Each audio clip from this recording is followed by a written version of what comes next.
consume us all.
Consume us all.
He's coming back.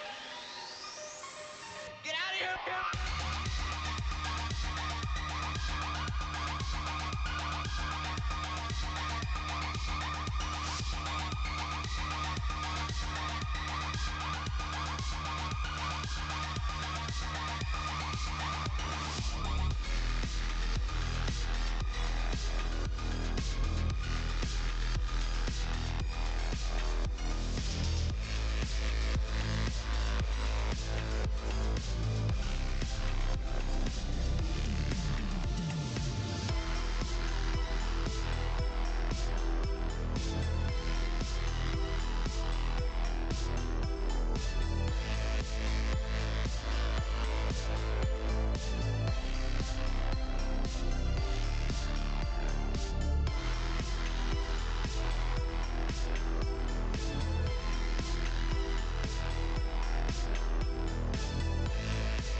All right. Good morning, good afternoon, good evening, everybody. What's going on?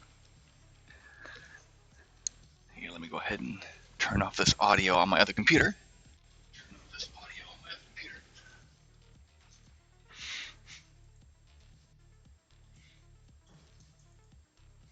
There we go.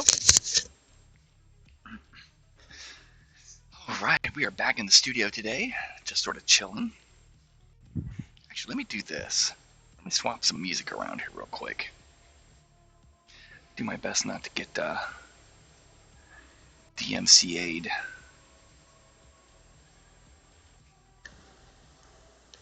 All right, here's that.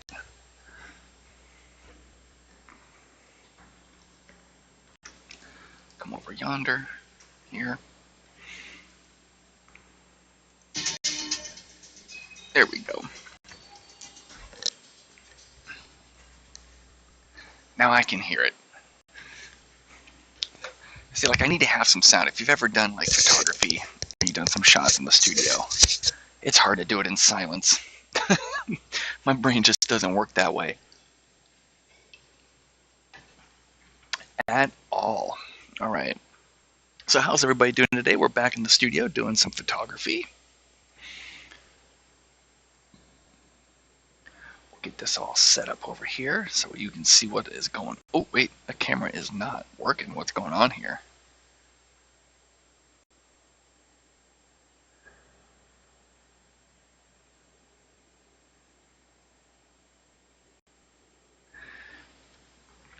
If we can't get this to work, then there's no camera to see things. That would be pointless, wouldn't it?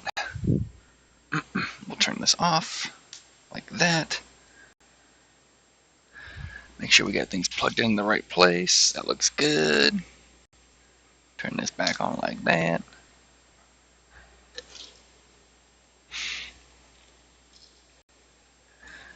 Go like this. Unplug that. We plug this in. There we go. That's the sound of success. That's way better. It's 100% better. Alright, here we are. Here we are, ladies and gentlemen. Maybe we can switch this to like manual. There we go. That's better. So if you guys remember what we were up to the last time, we were taking photos and podos. We were taking podos. We were taking product photos of these items here. So this is a bunch of crystals. In this case, these are kind of a like a dyed crystal type of strand. Kind of cool. The color is actually really awesome, to be honest with you. In fact, allow me to prove it. We'll turn our camera back on over here. Alright, let me switch to desktop mode so you guys can actually see what's happening. 1, 2, 3, go!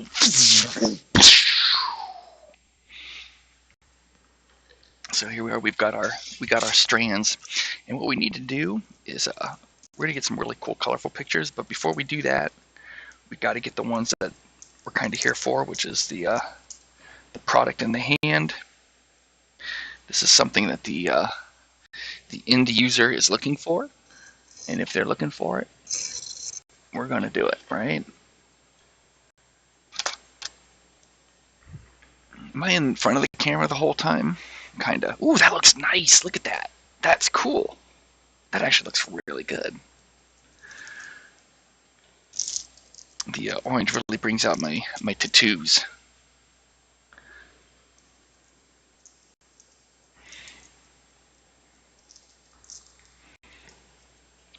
My zombie tattoo. You can barely tell it's a zombie though, so I guess we're good there. All right, let's get another one like this. Not really easy to wrangle, but you know, figuring it, sort of doing it on the fly, doing it live. All right, here we go.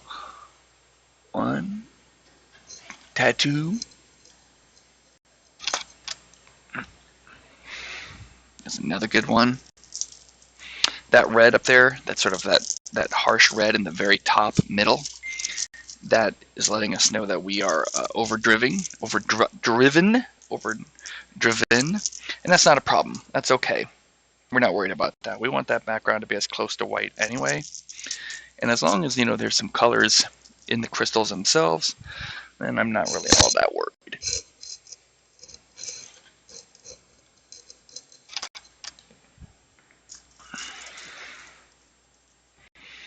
It's more important for me to sort of just have, you know, a clean shot of the product, and once we crop it, right, these guys will get cropped, so they'll end up looking more like this. Whoopsie, let's try that again with like 100% more success. I'm not good with the trackpad. What do you want from me? So kind of cropped in like that. Kind of cropped in like that. So there you go. That's kind of like what our final product looks like, and that's cool, dude. That's like actually effing cool. That looks like you know, like that could literally be sort of a large format. I mean, a better hand, I think. You know, I'm not the world's greatest hand model.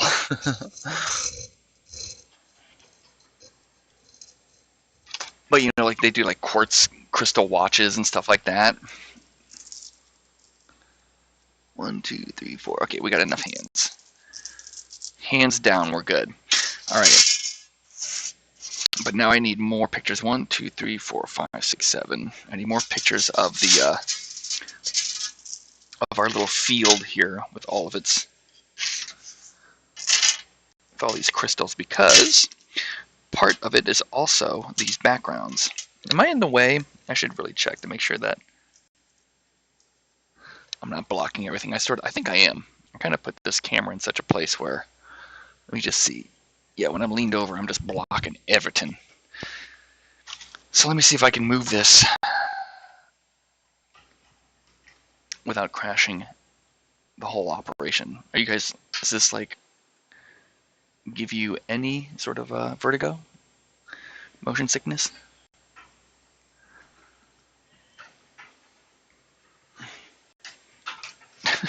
It's like trying to thread a needle with a sausage. All right, here we go. Way better. I think that's better. Is that better? I feel like it's better. Even if you say it's not better, it's better. Okay? Hate to be that guy, but it's better. Okay. And let me just make sure that it's better. Oh, yeah, that's way better. Oh, and the other cool thing is you can see all those bags back here. It's kind of cluttering up the floor. That's everything we've done. We've done all of that. All that stuff is done. So, yeah, we've put a lot of effort into this so far, guys.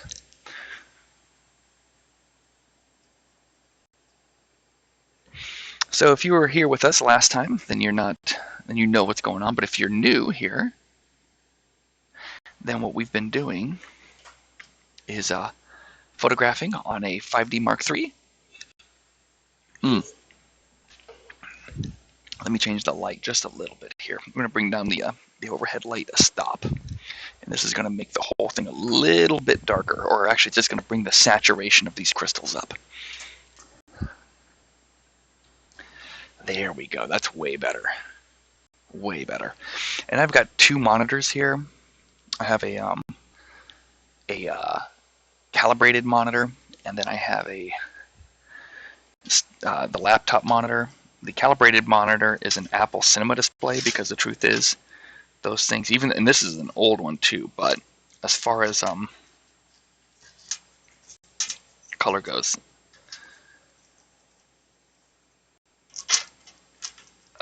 nothing sort of tracks color better than an Apple Cinema display. Some people will say like the BenQ. So I mean, obviously there are really expensive monitors that you could buy that will give you a much larger color range, but these Apple Cinema displays I've had for so long, and I just find that every time I take a picture on them, once it's calibrated, the colors are just so good and reliable. Really, it's not the colors are good; it's just that they're reliable. What you see on that monitor is kind of what you see everywhere. You know, another thing is if you don't have a calibrated monitor, one of the things you can do, because car just went by. My dogs are like, "What the heck?" Totally uncool. So if you don't have like, the money or the resources or a really high quality monitor, and you're worried about like the quality of your photos or the color quality, what you can do is, if you've got an iPhone, just send your pictures to your iPhone. Because your iPhone screens are really good. Just put the brightness right in the middle,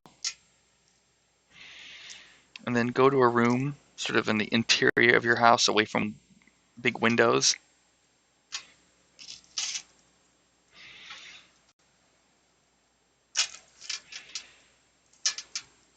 And look at your photos there.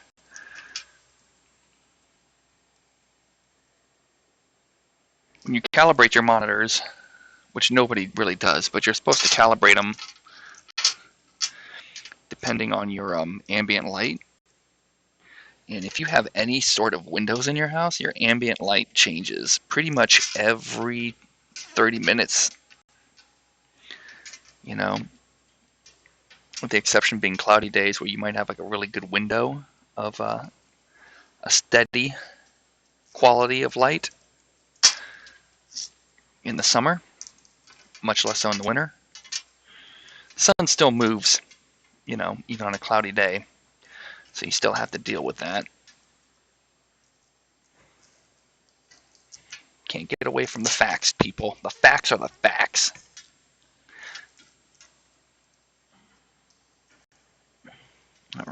go.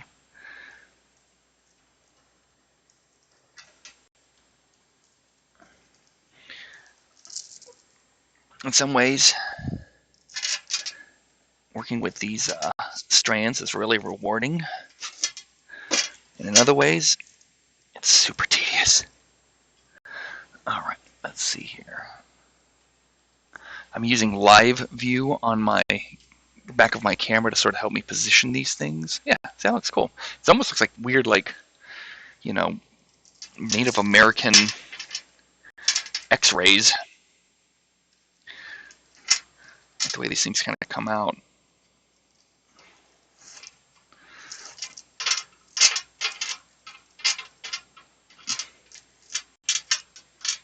All right. And then once I kind of get them all lined up, then I like to sort of jiggle them around and sort of create these. They're almost like a DNA pattern. And what I do is I just sort of jiggle them around and try to set them down, and then they just sort of arrange in a fairly random pattern, which is nice. And then, like before, kind of get them all straightened out. Looking at the back of the camera, hit F12, which triggers the camera.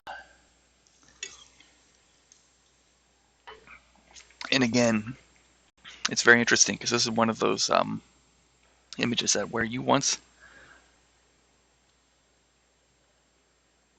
you crop it,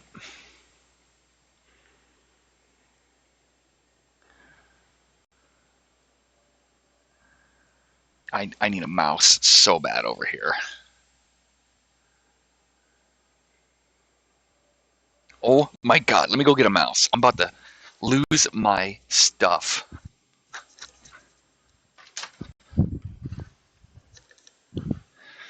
Ugh.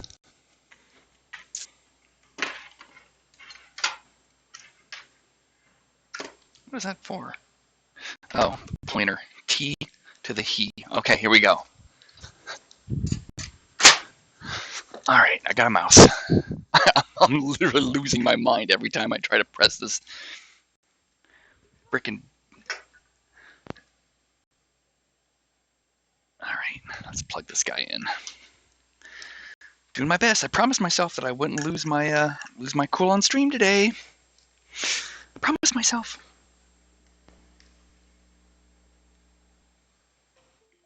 All right, here we go. This cable back there. Nice. Okay, mouse, are you? Yes. Okay. Now, if I continue to mess up, there is no reason. There we go. Oh my god, it's like a whole new computer. Yeah, see? And then as soon as we just sort of kind of crop it in like that, then it just becomes sort of like this cool abstract shape, and that is really cool. I mean, that's just a cool like background or something. I don't even know how to explain it. It's just cool, okay? Come on. All right, so let's do another sort of shaky bit here.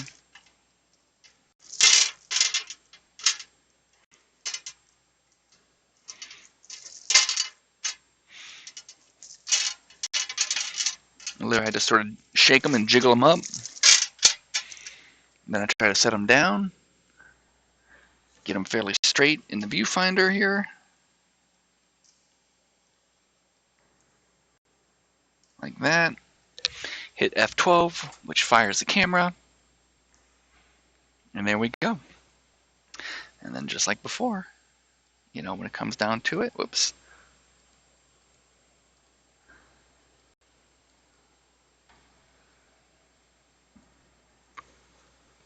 Get these cool sort of abstract shapes. Very groovy. All right, so now the really fun part, which is, of course, putting the products back in their bags. Oh man, it's so much fun.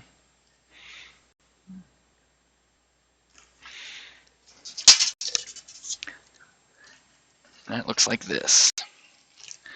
And how many more of these do we have? Oh my god, I think this is the last of the strands. I am secretly excited. I was really kind of excited to do these because it's so much different than like just the piles of rocks that we normally do. But then I would say like after doing 12 of these, it's kind of like, okay, well, I'm done. Don't have to come back to this for a while. We got some other things to break up the tedium though. So we've got 4 piles, 4 different types of rocks to do. Lamps perhaps, and that's pretty effing cool. So we'll get those rolling.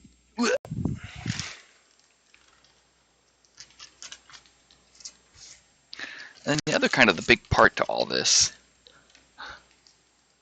is the other part to all this is the post processing, which we haven't done on stream yet. But once we get ahead here, tomorrow might be a good day to just sort of sit down and walk through this stuff. It's also a good day to talk because it's like you're literally just doing the same thing over and over and over again. But there are some tricks, especially if you ever want to do what's called an isolation photo. And isolation just means, usually on white. Isolated, isolation, doesn't matter, whatever.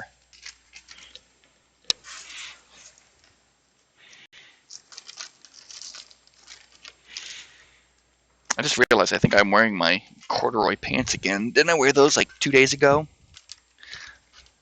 They're clean, but that's not what I want to be known for. The corduroy photographer. The corduroy-tographer. All right, 1. How many are in here? 2, 3, 4, 5, 6, 7, 8, 9. Just go ahead and throw this one. 10. All right, there we go. Those are done. Next, how about we do, oof.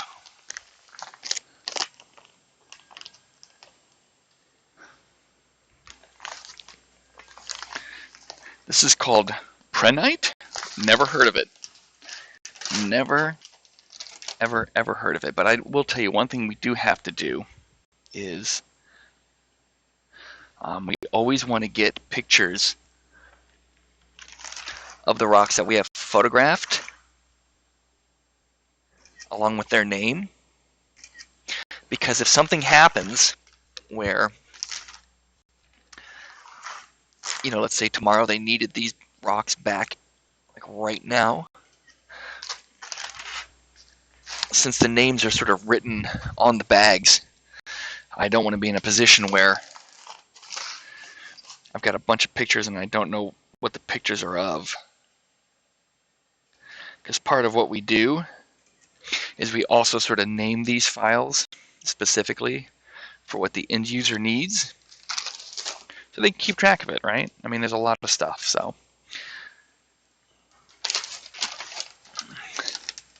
Do my best not to have this bag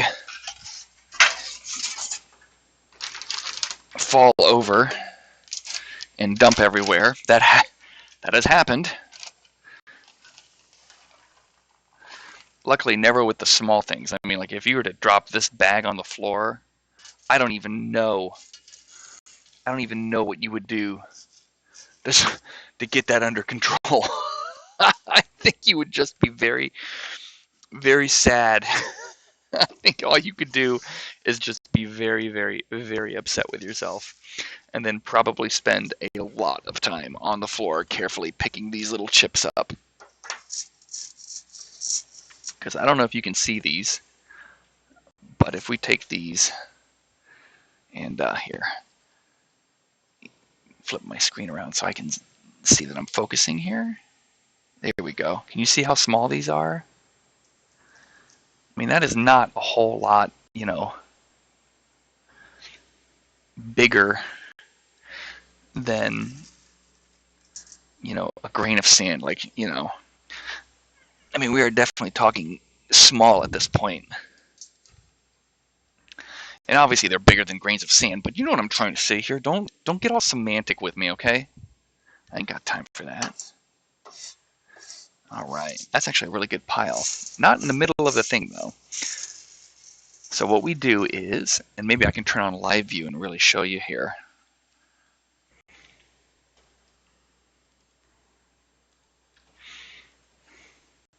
Oh, it's so much better with a. So here's a live view. So what's happening in the camera? There it is, right? So if you put down a pile,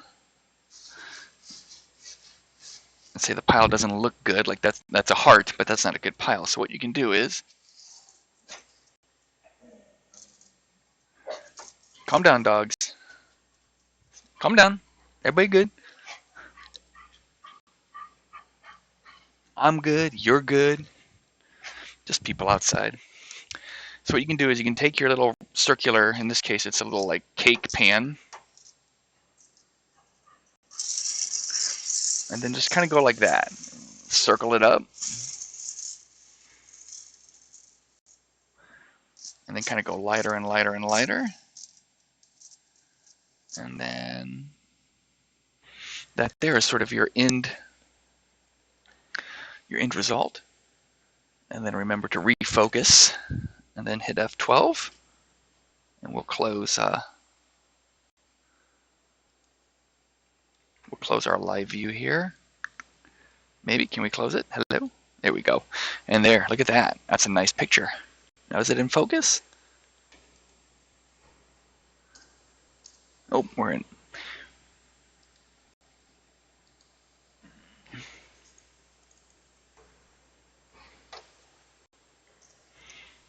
Oh, that's beautifully in focus. Wow, look at that.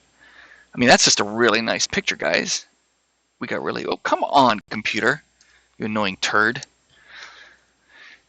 We also have this thing here. I don't know if you can see it, because I think it's small right now, isn't it? Yeah, but this thing is basically, it's actually a record frame with 2 clips, and then I just use it to sort of like stand there, and that just sort of bounces the light back over. And sometimes that helps fill in, you see how that just sort of barely filled in the dark spot? So here, before, after, before, after, before, after. Kind of cool, right? It actually gives it a real sort of glow. So here's a cool thing. We usually take 6 photos of piles. Because these are so small,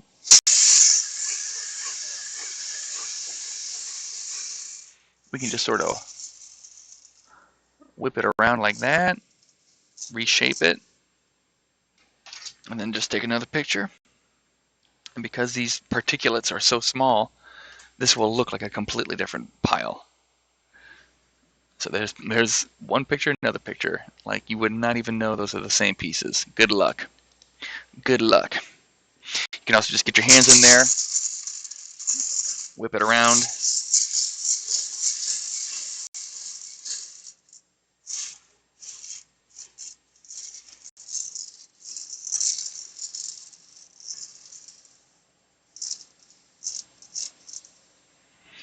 And then hit that, 1, 2, 3.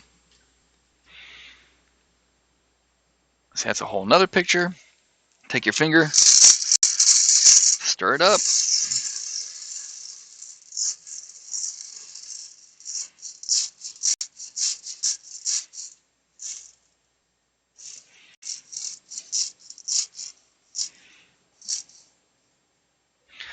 Get another picture. That's 4 pictures so far. Yeah, it just looks like a completely different thing every time. Whoops, got a little.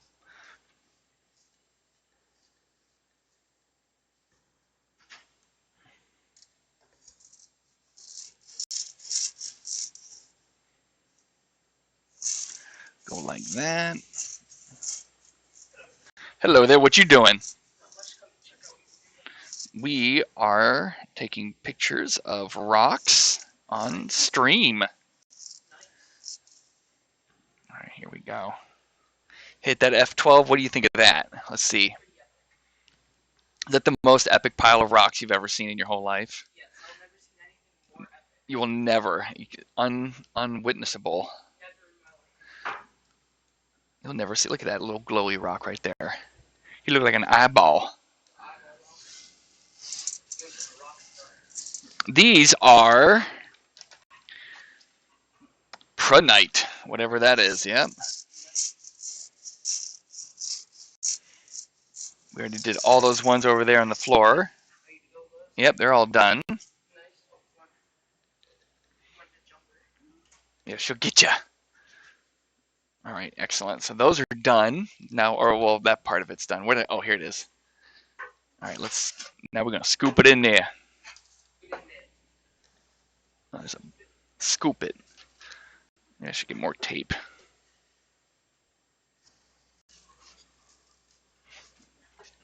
We'll tape it a little bit better, maybe. He's like, "Oh, hey there, how you doing?" Don't make him run, unfortunately. Don't make him run for it. His poor knee. All right, well, if you get bored and you want to help with more photos, let me know. Excellent. Get our photo assistant. All right. Well, let's see here. This thing has a little bit of, oh, here's the tape.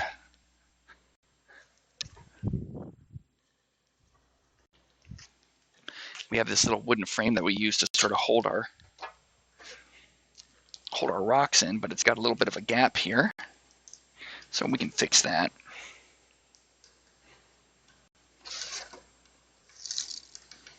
Yeah, that works. Awesome.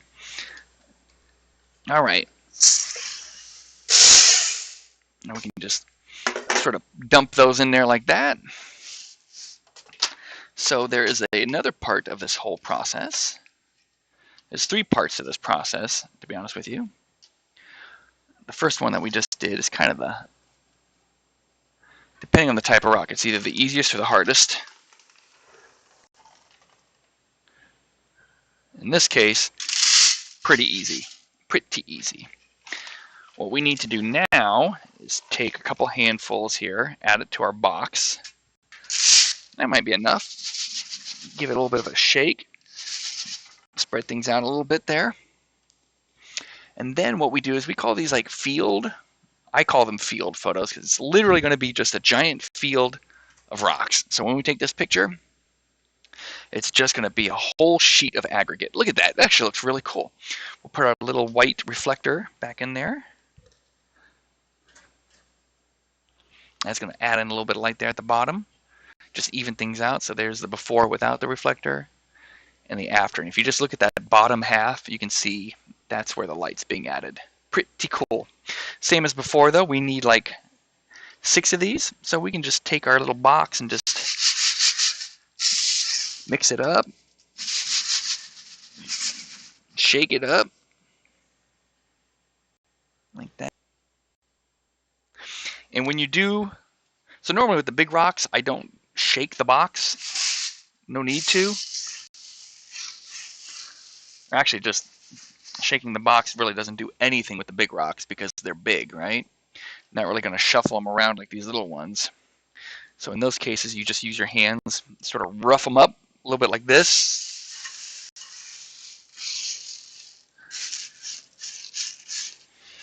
But you know, with the smaller rocks like this, then you don't get them as evenly spread. So it's just way easier to shake it. Get your frustrations out, shake something. Don't have to get anybody else involved in it. Nobody has to know. You can just shake it in private. Nobody's going to judge you. And then every now and then little rocks like these fall out. That's okay. We just put them back in there. And that's the nice thing about what we do here. It's like something falls out, you just pick it up and you put it right back in. Like that. Like that. No biggie.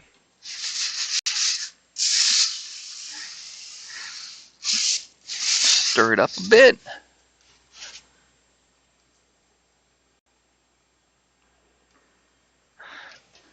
Get our little reflector doodad in there again. Hit F12.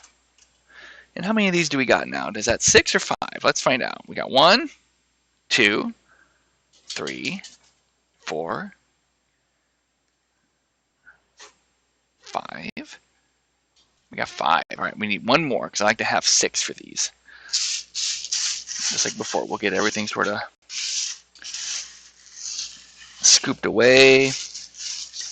And then just sort of, if you want to do it by hand instead of shaking it, you can just go like that. But you can see the shaking method is a little bit faster. Like I said, it feels good to shake things sometimes. There we go. Oh, so nice. Hit F12 on this computer, which takes a picture. And there it is. So now that we've done that, I'm going to get a handful, another new handful, fresh from the bag. I'm going to put it in my hand, pull up my sleeve, do a new focus, and take a picture.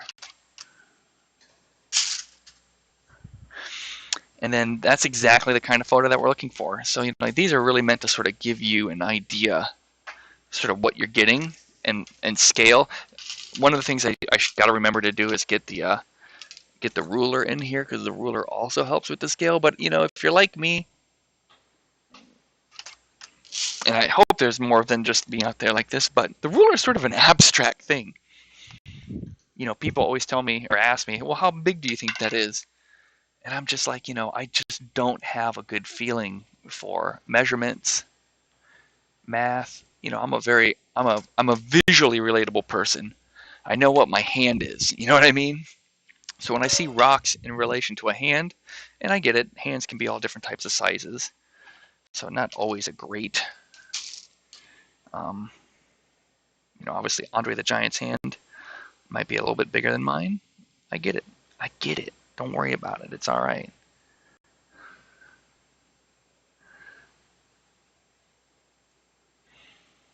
But at the same time, at least a rough idea.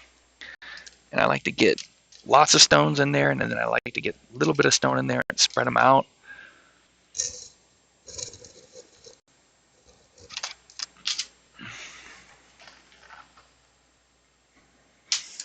Try not to drop any of these here. There we go. That's a nice handful right there, isn't it, Governor? How many of those do we got? We got 1, 2, 3, 4, 5. Ooh, that's cool. That just looks cool. And we'll get another one of those.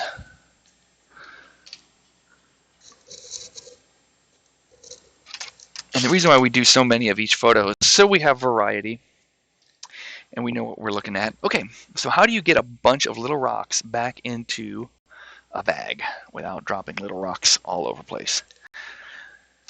Well, here's our rock bag, and I've got this, a piece of tin foil, which is almost pitch black. That's its purpose, is to be black, but it's also metal. It's like really heavy-duty tin foil. So we will put that in the bag like so, and it's kind of scooped, right? So I can go like this.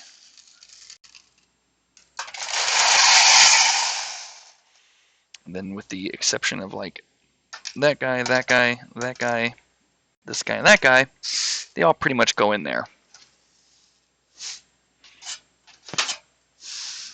And then I can even go, this is a little more risky. You want to go slow?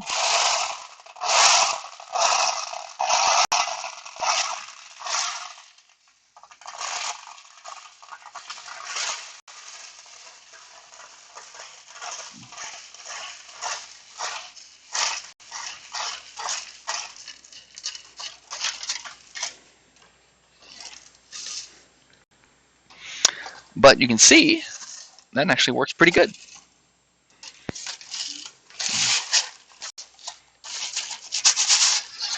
Take this guy out, and then we've got like just a little handful of them left here.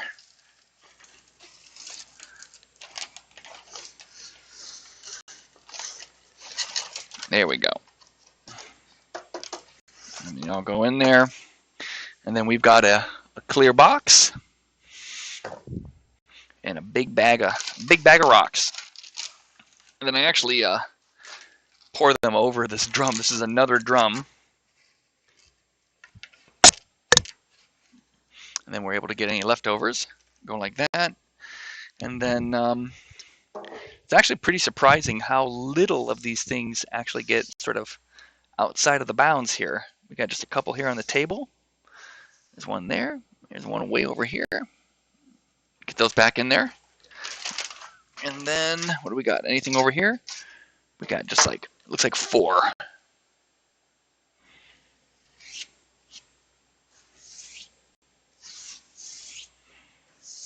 There we go. Put those in there. And there we go. We're done with Prenite.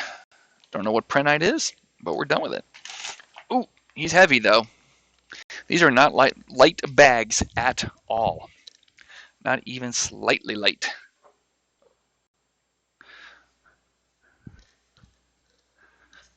All right. Just gonna spray that with water. We've got, we try to use these. They're not normal paper towels. These are more those janitorial style. They're very thin, but they go a lot longer. You know what I mean? They like try to use as little as possible. I mean, in my life, I have had various stages where I impact the environment more or less depending on my activities. I'd like to be somebody who impacts an environment less. You know, we run a whole business out of this house. This house is basically not a house at all, but just one massive studio because I do things all over the place in this house. And indeed, once one of the things we may end up doing is that we've got these lamps that need to be photographed, and we have a space downstairs that would be great for that, because it's kind of nice to have that in a more home style setting. You know what I mean? All right, here we go. Here's another pile. So we have a whole new pile of camera rocks. New color. Here we go. 1, 2, 3, 4, 5 on the count of 17.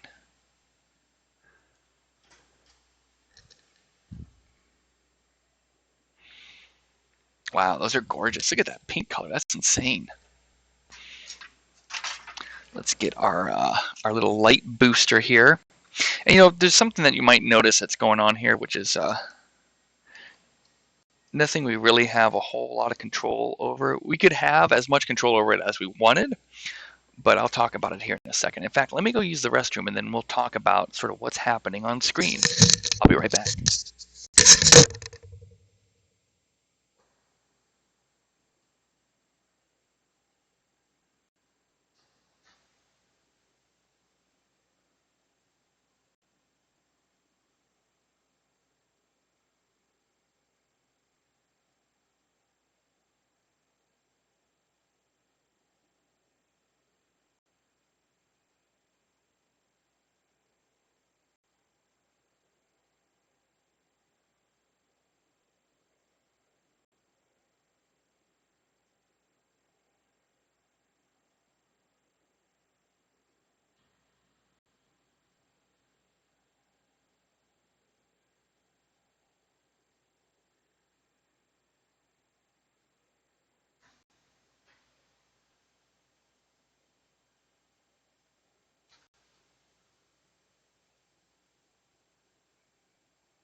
Oh, that feels way better, doesn't it? All right, so let's talk about what's going on the screen here. So what we're doing is something known as basically like pop and drop, meaning we're putting something on a table and we're shooting it. And then we're, you know, normally you remove that, put something else down and shoot that. Now we're not quite, you know, at the moment we're not putting down something new. We're just sort of mixing up pre-existing arrangement. But the net product of this is the same. And the whole point of a pop and drop that you drop in the product and then you pop a photo of it, right? But the reason why it's called pop and drop is because it's really meant to just talk about like the process, how quickly the process is going. If you're doing product photography and you've got a multitude of products you want to take, like think of it this way. I take 6 pile photos. Calm down, dogs. Calm down. Per product photo, I take 6 pile photos, 6 of those box photos, and then 6 of the photos of me holding the rocks, right, in my hand. So we're talking 18 photos per product.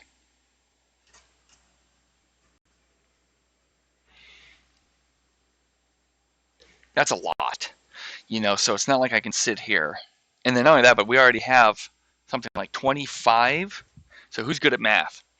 Hey Siri, what's 18 times 25? 18 times 25 is 450. So you're going to take 450 photos over the course of a day? 450 product photos? I mean, I've done weddings and I've come home with about 500 photos. You know what I mean? And out of those, like barely any of those, like maybe half of those are good.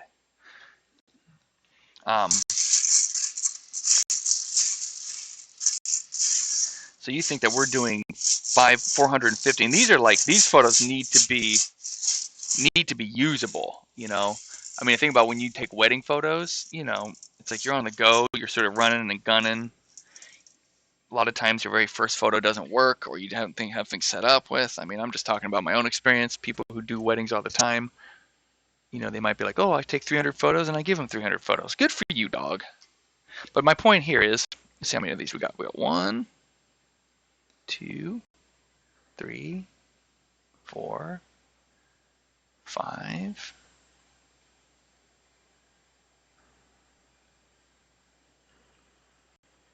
Need one more. My point about what I'm talking about here is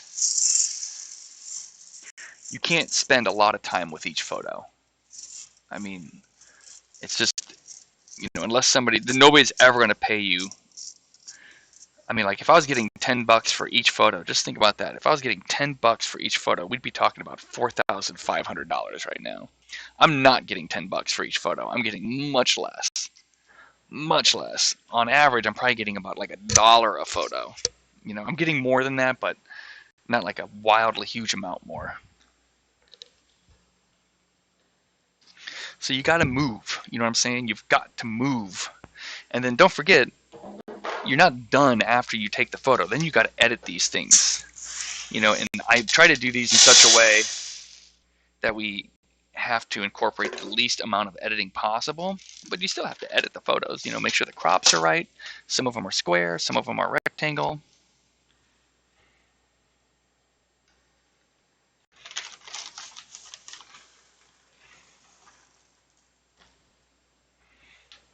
Stand by, and here we go.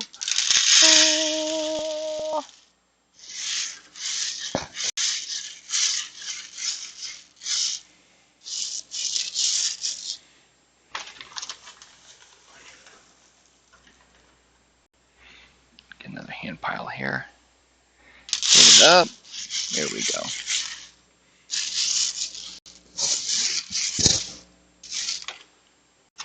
I think we're gonna need one more pile here. These are not easy to do. My feeling is that the easy ones are the medium to small sized rough rocks. Those are the easiest ones to do. These small ones are kind of hard to wrangle. It takes more time to sort of fidget with it all.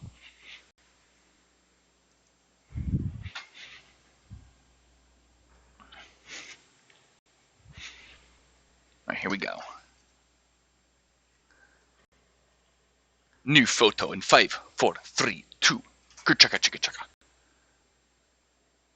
Looking good. Actually, look how nice and even that looks. Let's get our so I know this is ridiculous. We shouldn't necessarily need to do a ruler photo for each one, but I like to anyway because I like to anyway. So get off my back.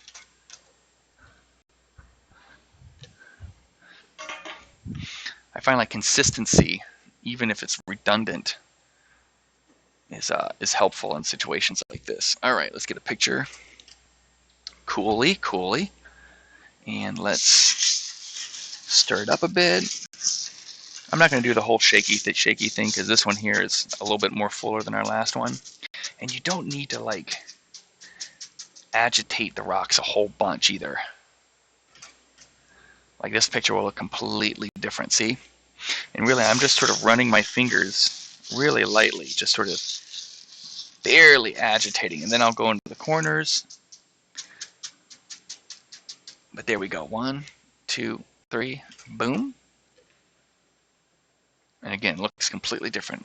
Just run my finger back and forth. I mean, like another thing, if you wanted to be a little more crafty with it, we've got a remote controller here for like LED lights.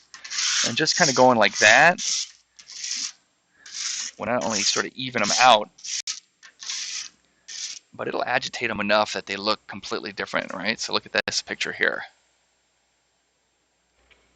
And we'll switch between the two. There's the one we just took and the previous one.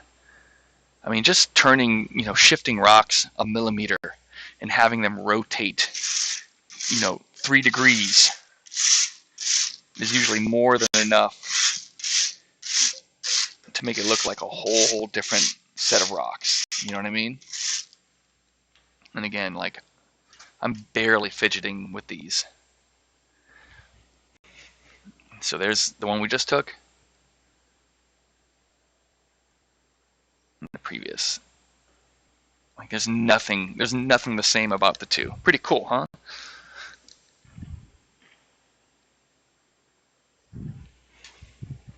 All right. Well, I think we need one more. 1, 2, 3, 4, 5, 6. We'll get one more just in case.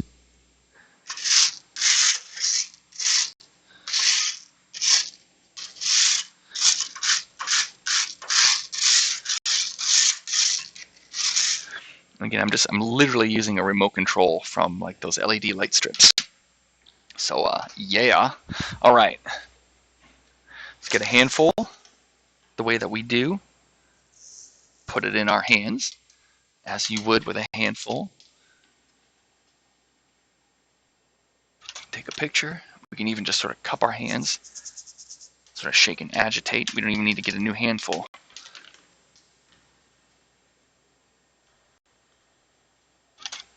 And we can do the same thing again. Because these are so small, nobody's going to look at this and be like, oh my god, those are the exact same rocks. And then maybe do it again. Maybe lose a couple here. A little thinner spread. Try to keep it sort of like in the palm area here.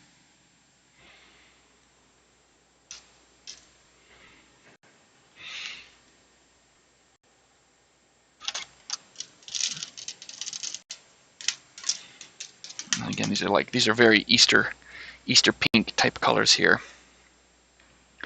And really sort of spread these out.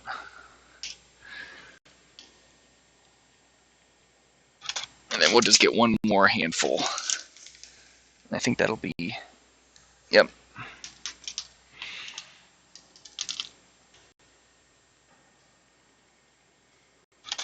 Boom. All right, and just like that, we are done with the pink boys here. And where did we put our giant?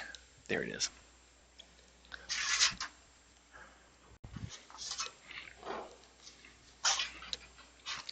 I like to do this semi-regularly, so that way the process, like the more you do things sort of the same, the faster the process gets.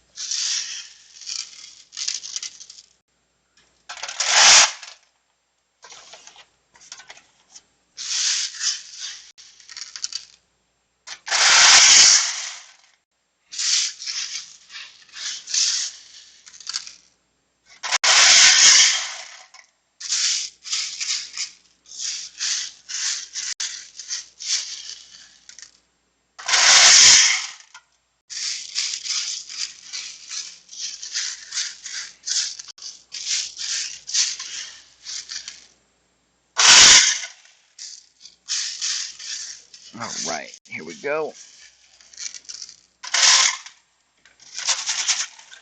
Go like that. Come over here to this guy.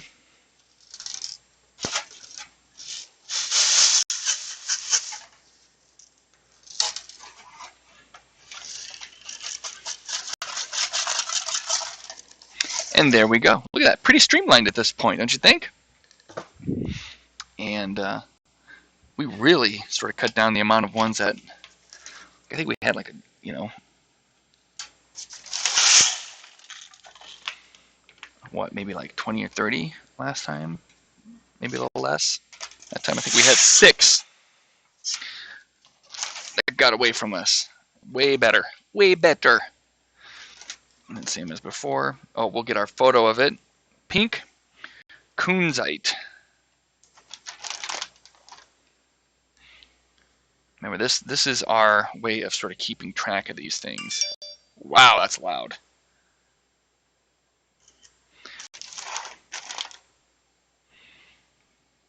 There we go. Urgh. All right, pink kunzite. What do we have next? We've got green jade and literally one called olivine. Oh my god. All right, let's do these because these are literally like 1 degree away from sand. I just want to see this. Look at this. Oh, look at that. Can you see that? Here, hold on.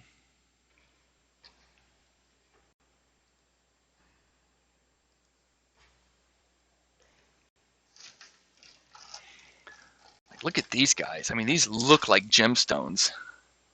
They're not, so don't try to come in here and steal the stuff. But these look like emeralds. That's crazy. Not easy to see, I know. I don't have great light, but, well, actually, maybe I can do this. You see it now? Oh, yeah, that's way better. Look at that. Look at that. Isn't that crazy? Don't those look like emeralds? Cool. Cooley McCoolerson, dog. All right. Let's just get to it. We know what we got to do.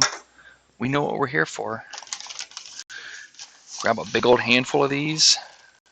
These are not smooth. These are pretty rough, actually. I don't think I would call these smooth. Oh, yeah. See how big the pile is? Maybe it's hard to tell. Actually, it is. You can't even see it. But you see how big that pile is? How it kind of keeps its pile shape, its hill, its mound. With the smooth rock, you'll never get anything near that moundy. But this really has a lot in common with, like, say, sand. I mean, really, really does. This is cool. I like it. Let's see what it looks like when we take a picture of it. See if the picture does it any justice. Come on, Justice. What do we get out of this guy? Oh, shit. Sorry, I didn't mean to cuss. Holy shnikes. Look at that. That's pretty cool, guys. Wow. I mean, I guess they actually are tumbled, but they just have enough. Man, and they just, look at these glints and glistenings. The glintings and the glistenings. That's incredible. That's cool. I like these. All right, let's stir them up. Stir the pot.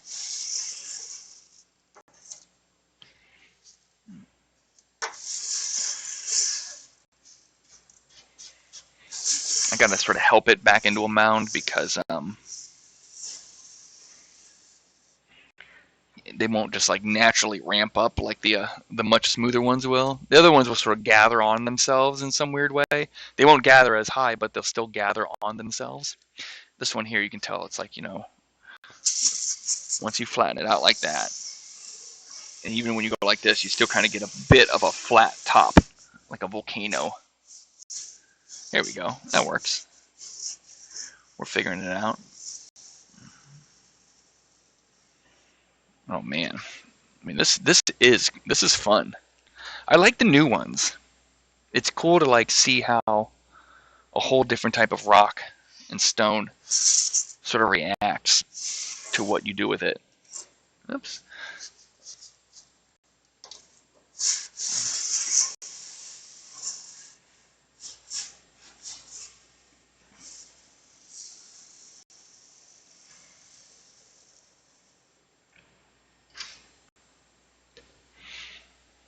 And we're still using our little white guy here, our reflector, our homemade reflector.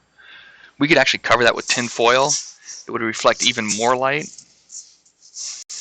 Actually, that would be like kind of a good idea, is to like do one side tin foil, one side sort of white. That's kind of standard industry type of reflector, really. I mean, the other thing is I do have another thing. Hold on, let me see if I can find it. I don't think I used it though before because it was a bit of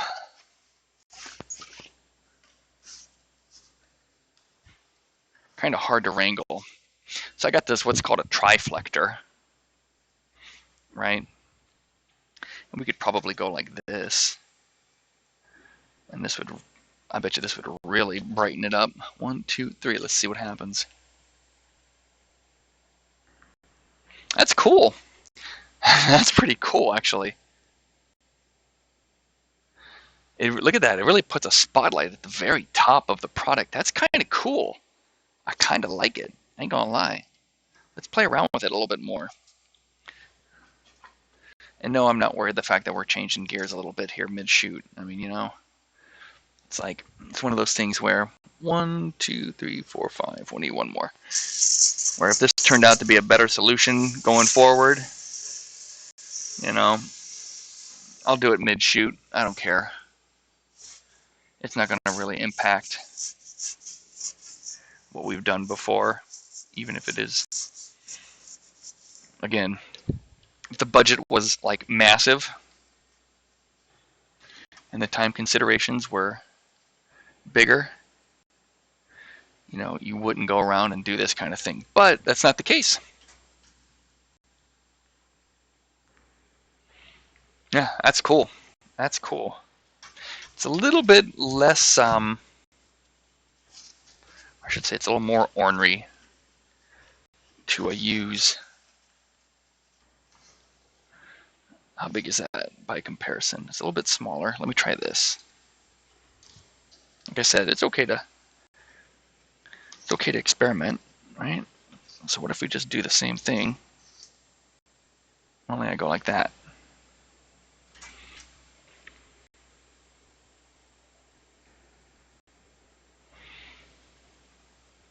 It's amazing how much more light. You know, I think it's a tool in the toolkit. I think that's what it is. So we're just going to keep with this guy. Right? I mean, I am obviously the biggest tool in the toolkit. I'm a massive tool. There we go. All right. So now I need a box of green stones. Oh boy.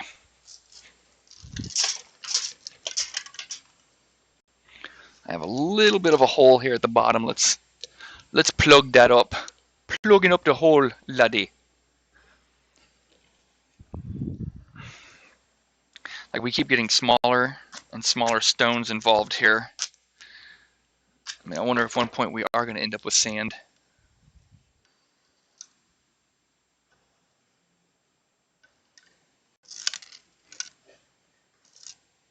I think that was it right there.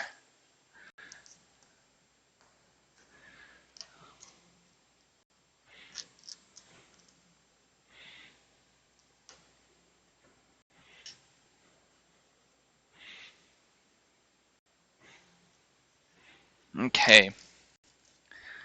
I think that's... Oh, nope, I see the other hole. I plugged up the wrong hole. Or I found another hole. Try to explain that one to your doctor.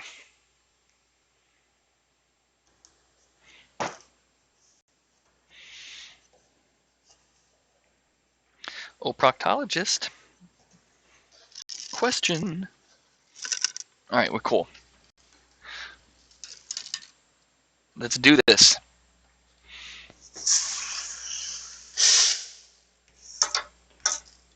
It makes it so easy to just sort of like put these stones in there. All right, so we're going to do the exact same thing I did before. Just get a couple handfuls of this.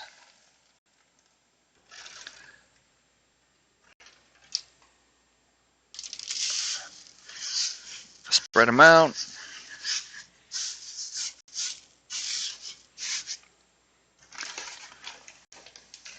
A cup would probably be more reliable than my fallible hands. All right. But the one thing this stone didn't reckon on was my sick IR controller. So sick. All right, here we go. That looks good. 1, 2, 3. Oh, we need to refocus though. Oh, look at, I mean, that really does look even. 1, 2, 3.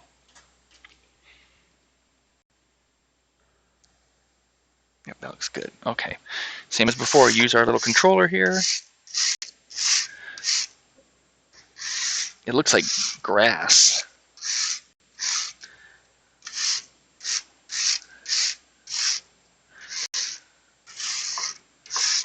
There we go. 1, 2, 3. Isn't that cool? Isn't that cool? Ain't that something? Ain't that something? How neat is that?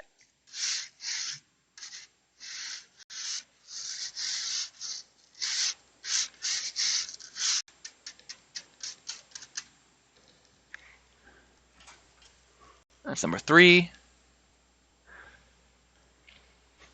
Yeah, these are some of my favorite just because they're so small, and we're really sort of getting a bit of that true sort of gemology where like the light is really starting to like glint off of small facets. And that's cool. That's cool.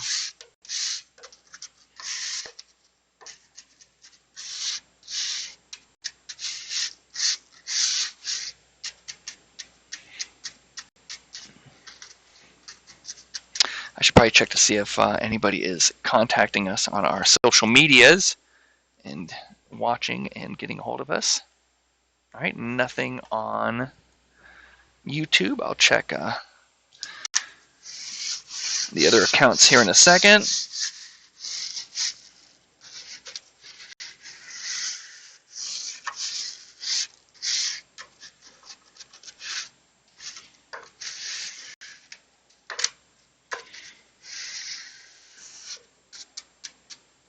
Let's see what happens there. Like I almost didn't agitate that at all. Let me see how much different that looks. 1. It doesn't even look the same. I mean, all I did was shift rocks like literally millimeters in some cases. 1, 2, 3, 4, 5. We need one more. All right, let me check my phone real quick.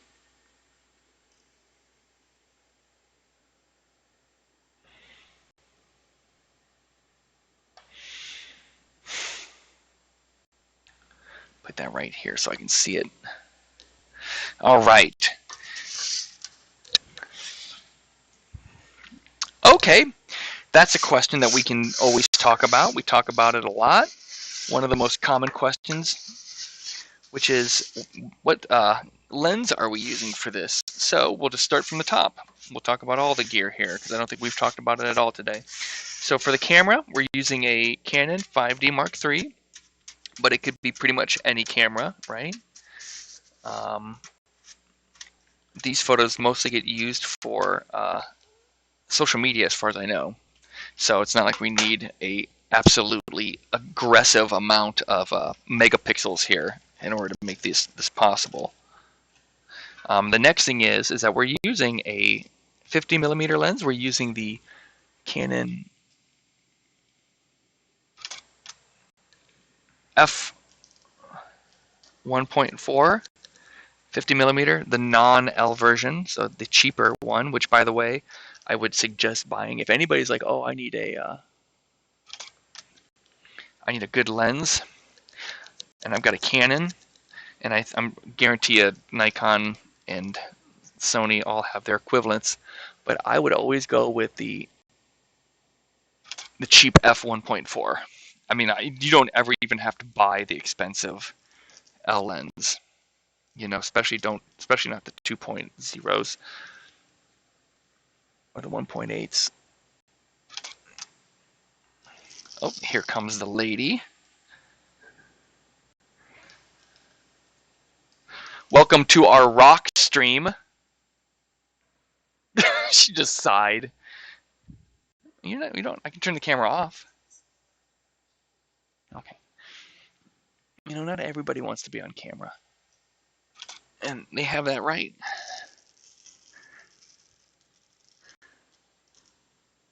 All right, here we go. This is number 6. 1, 2, 3, 4.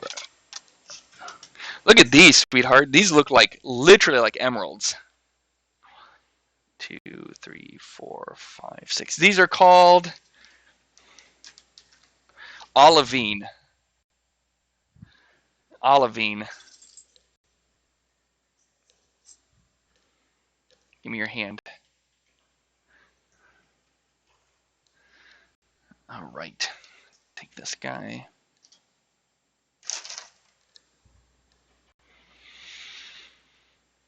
Here, I'll turn the camera off for a few.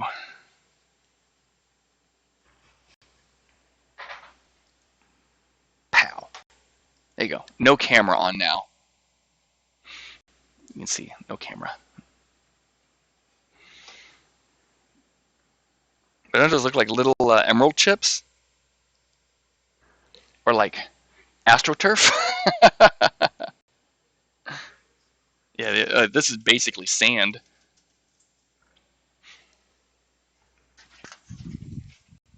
All right.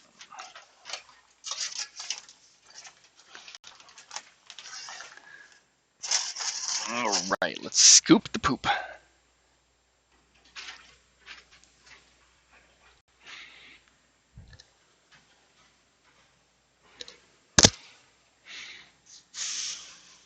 Have you ever heard of pernite or prenite?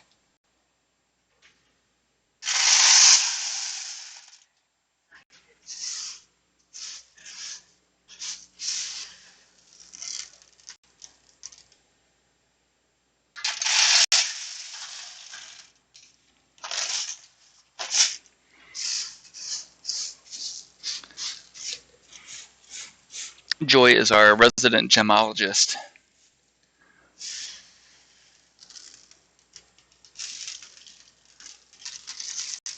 Oh, I gotta move this. There. Or I risk just dumping crap everywhere.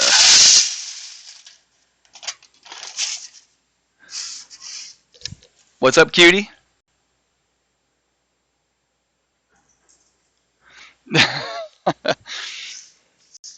Well, she said she's a crystallogist, not a gemologist, but whatever. I think it's the same thing.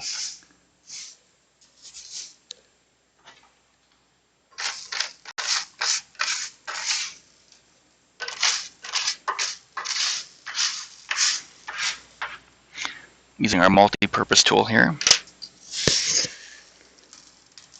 Oh no, I've done it again.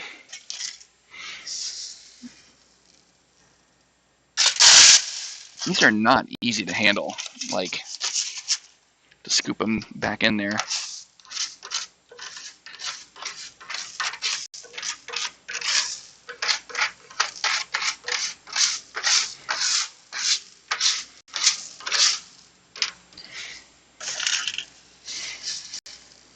All right, blurp, and then the final ones here.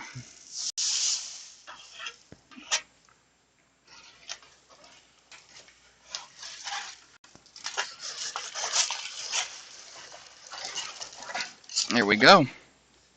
And done. What? Aluminum? Prenite or this stuff? The olivine. What about the olivine? So the prenite has a high quantity of aluminum. Kind of interesting. See, it's kind of, I mean, don't just learn about the photography, learn about the subject. If you were doing portraits, you would definitely want to learn about your subject. You know what I mean? All right, she's sitting down, so we can turn the camera back on.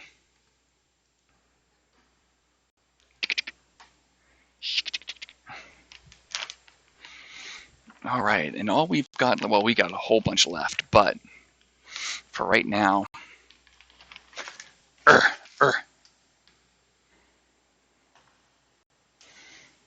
long have we been going here? Do we know? Let's take a look.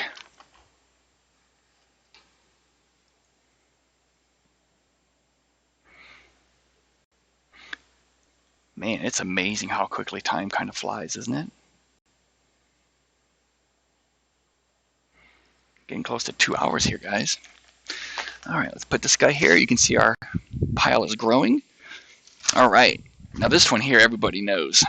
Everybody knows this. Green Jade.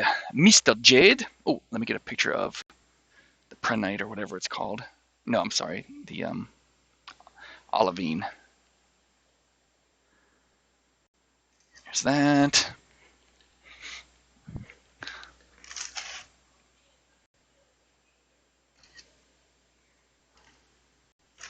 The interior of what? Rocky planets.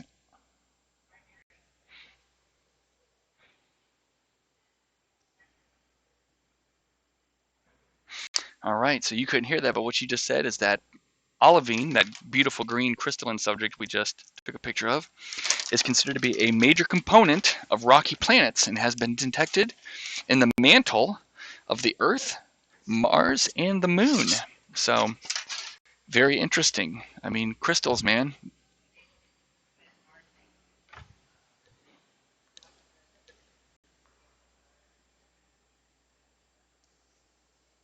They thought it was plants, probably a long time ago.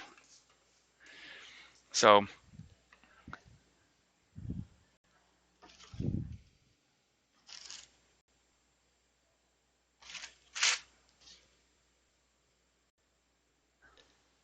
so she was saying that back in the days when, you know, we had to observe Mars from a distance. Oh, speaking of, is the Mars rover land today? Does the Mars rover land today? All right, I'll look it up. Because if the Mars rover lands today, we need to know. We need to know about it. Because I love space. Let's go find out. Walk with me, bitches. I mean, people. See, that's my problem. I say things out loud way too much. Okay. When does the Mars lander land?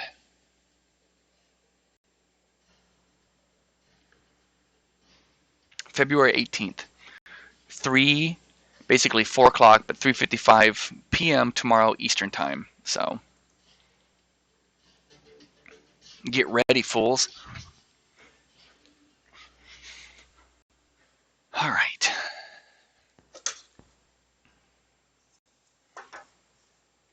We're back at it. Okay, so like I said, everybody knows what this is. This is jade. One of the most popular, most beautiful stones to be photographed. Highly sought after. Long history in Asian cultures. And I bet, I just have a feeling it's going to be easy to take pictures of. I've done jade in the past. This is not new. I've never done jade this small, though. This is new. Oh, look at that. Look how green that is. Isn't that nuts? Wow. Here, let me focus so it's got the correct focus and hit this. Click. Man, that's pretty. That is just pretty. Okay. Well, we know what to do.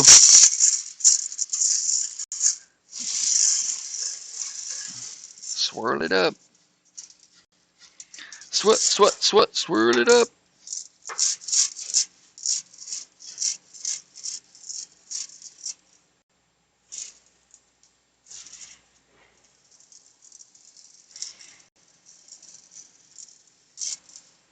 There we go.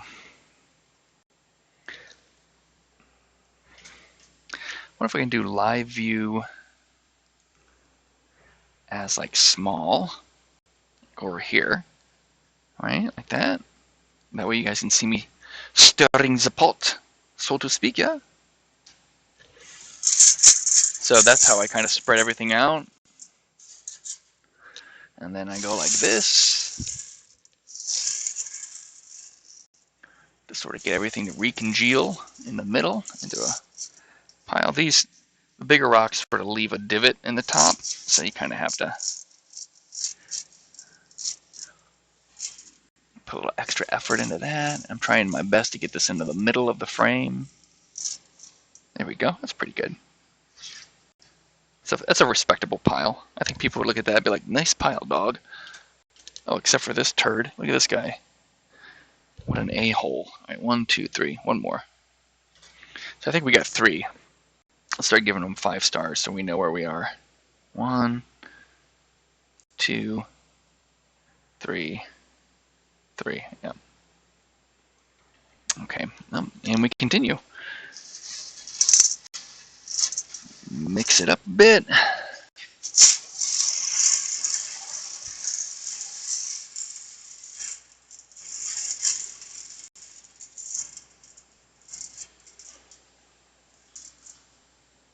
There we go. And then for funsies, take a picture.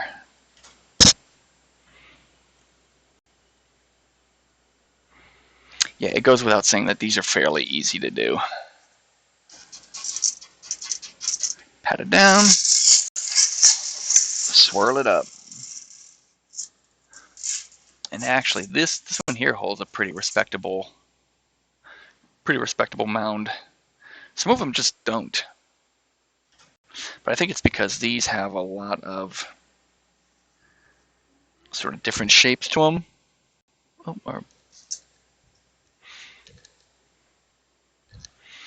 like if we take a look here, you can kind of see that there's a lot of different sort of, well, you can't see anything there. Come on, camera. Ah, there we go. You can see that it has a wildly different sort of array of shapes.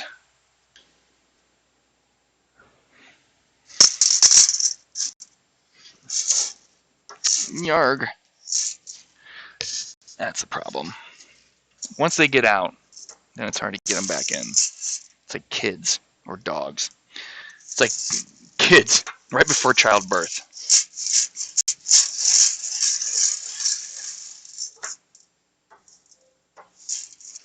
Look at this guy.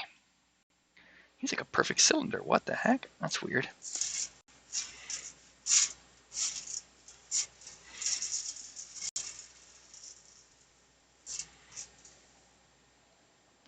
All right, let's get a picture. Put this going back. 1, 2, 3, 4, 5, 6, 7, 8, 9, 10, 11, 12.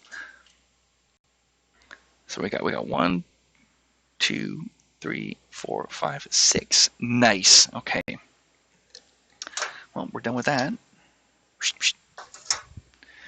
Get our tray of shame.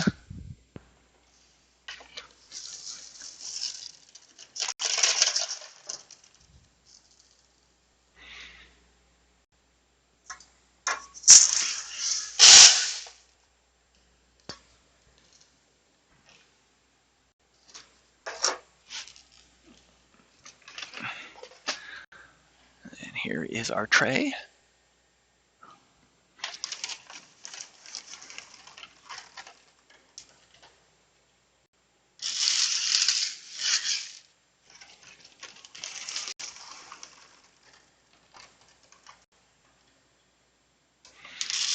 Man, the sunlight is streaming in today. It is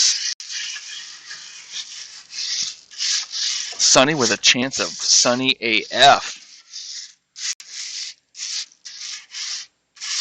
Oh, I don't think I finished what somebody was asking the equipment. So yeah, we're using a 5D Mark III, which is a great camera for this. We're using a 50 millimeter 1.4. Oh, here comes somebody else. Here comes somebody else. Oh, what's up, my man? Mama's sleeping, so you gotta be quiet, okay? money can make someone happier or not? That's a very interesting question. For some people, money would definitely take away a lot of stress and thus make them happier. And then there's some people who are miserable that no matter how much money that they have, it's not going to make a difference. So it's kind of both. Oh, well, that's easy. Well, then that's what I would say. I would say, money has the ability to both reduce and cause stress, thus making either people, some people happier and some people not happier. Always play both sides of the coin. They'll be so surprised. Yep. You're welcome. Yeah, if you got any more questions, let me know. I love this kind of stuff. Let's see here. All right, we got 1, 2. That the same one? It is. Okay, so we got 2 so far. We got deuce. Make that dose.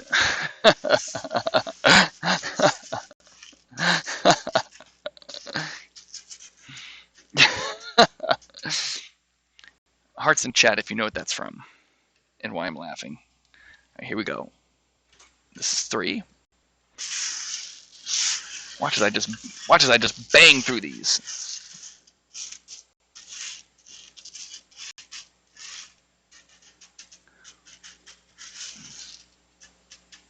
Do 3, 4.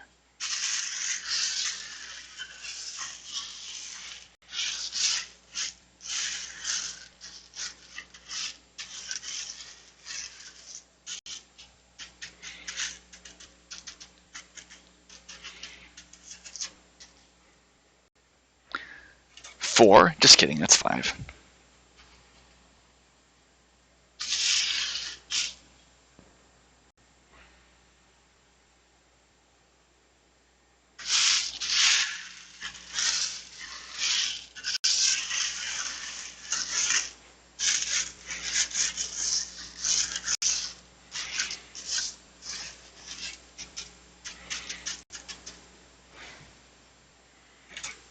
And 6.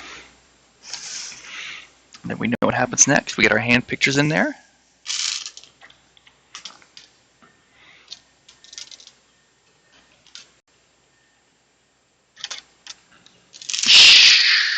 Making it rain.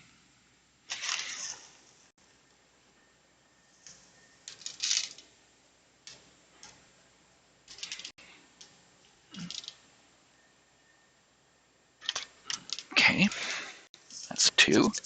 Sort of shaking them up so we get a nice pick. Oh, that's a nice hand. Look at that one. That's gonna be a good one. 1, 2, 3. Getting it up. I'm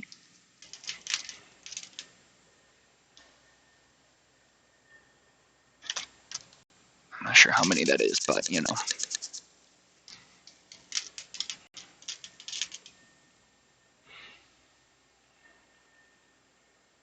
Oh, it starts to hurt your back sort of leaning over like that. Whew. The reason why the camera looks so warm in live view mode and looks color corrected in photo mode is because we are in flash color balance. And it only looks, that means that this color is only going to look correct after the camera flashes, right? Up until that point, it's going to take on the aspect of the color of these lights, and that light is very the incandescent light is very warm. Uses 2 different modeling tubes, where it uses one light to sort of model it, and then the flash is a whole different color. So there you go. There you go. There you go, Governor. All right. So are these all? Oh man, they look so good. Look at that. I mean, you want to talk about in focus? That's in focus, y'all. That's the power of flash, and extremely wide depth of field.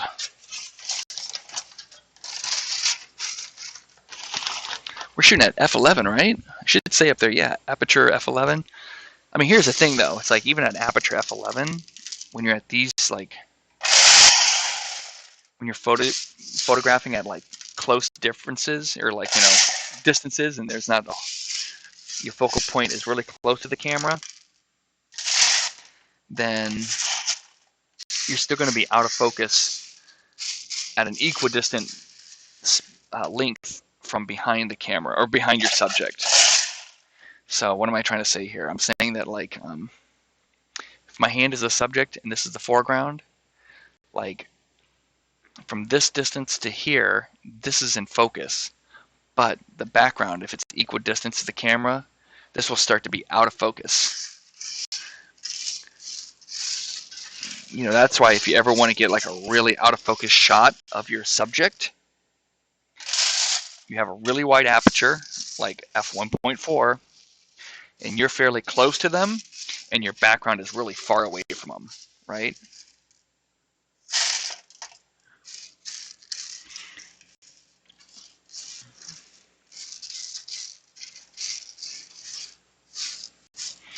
All right, I think we're doing really good right now. Let's just keep going.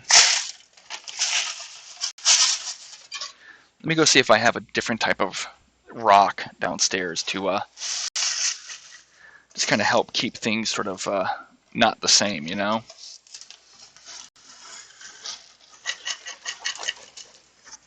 I mean, I appreciate new things. So let's go find out. I'll be right back.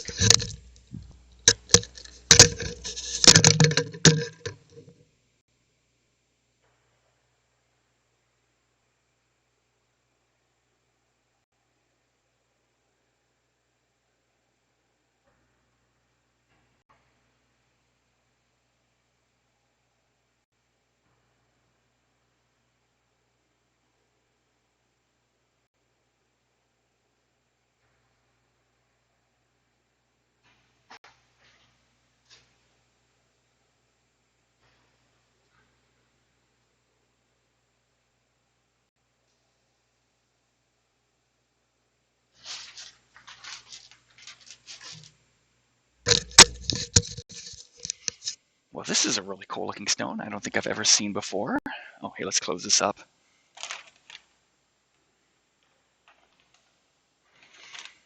All right, green jade. Green jade, get a picture of it here on the screen. Done and done.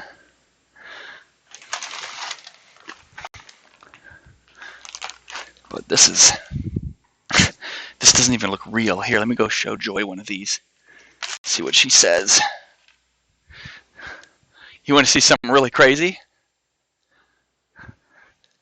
Since you're awake, close your eyes and open your hand.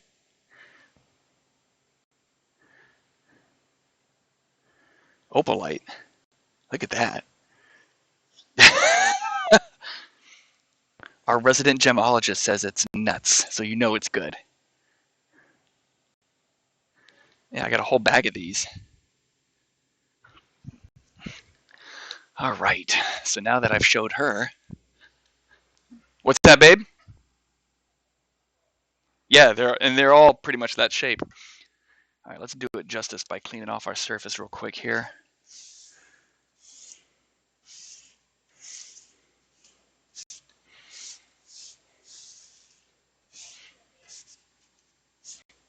Is it really?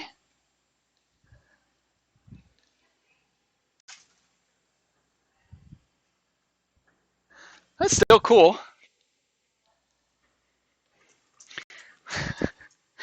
I mean, you can't say that on stream. You gotta talk about how cool it is.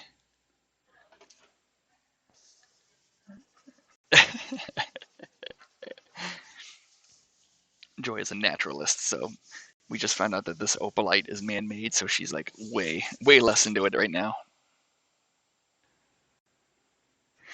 She's gonna start the revolution, the opalite revolution. All right.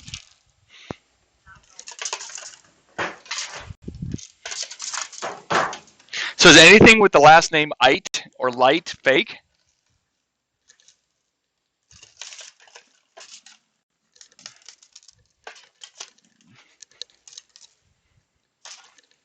All right.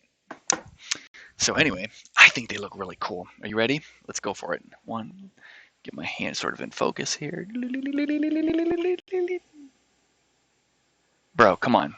You got to be able to see my hand. There's a lot of contrast there, dog. Here we go. So there it is. This little cube.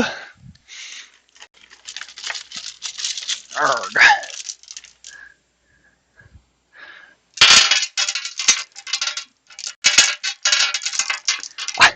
I don't even know how we're going to take a photo of these. They are so translucent. My God. But they're kind of cool because they look like the Borg.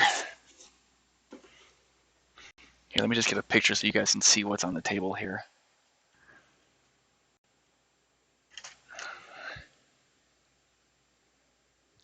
Yeah. Yeah.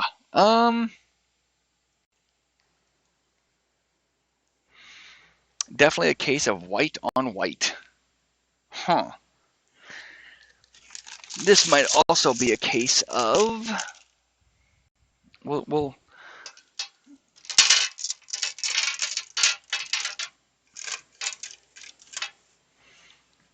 this is weird. I've never dealt with this before. Well, that's what I'm probably going to end up doing. See, look at her. Oh, so you're so smart all of a sudden. Been doing photography for years now. Eavesdropping on us. Yeah. So anyway, what she said was to turn off the bottom light. You know what? I hate to admit it, but she's right. All right, let's turn it off. Just see what happens here. You're not right. Totally wrong. Oh yes, yeah. That's definitely going to be what we need to do. Okay. So let's do this. Get rid of about a quarter of these or a third of these, I guess. What's that, crouton?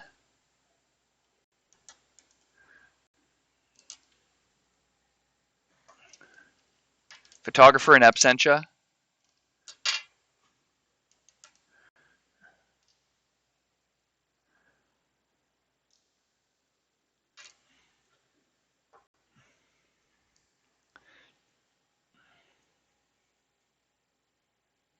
Let me see this. It's going to take us a few tries, but we're going to get there.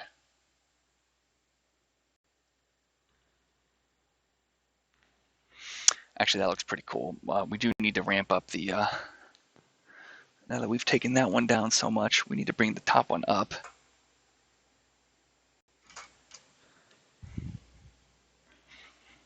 Oof.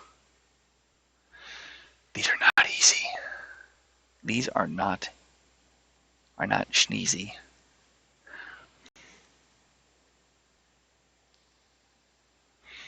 I mean, worst case scenario is Photoshop. not even Julekin. Not even Julekin a little bit. Yeah, these are going to be tough. These are going to be tough. Maybe a little bit of light coming up from the bottom. Let me see this. What do we get with that? Wow, isn't it crazy how much like you just turn one light up, a stop?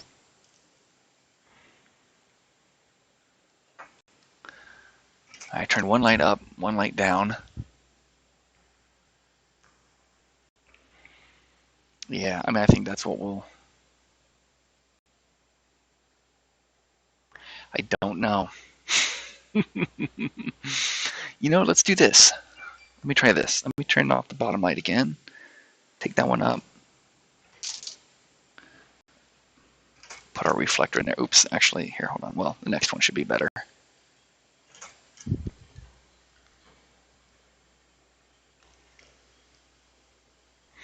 Yeah, see, it's so bright, you just lose.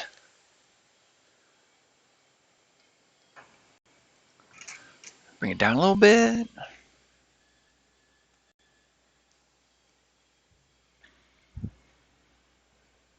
I think that is the right mix of stuff. Yeah, I saw that. He's 99. All right, hold on, guys. Let me check something out real quick before we get too far into this.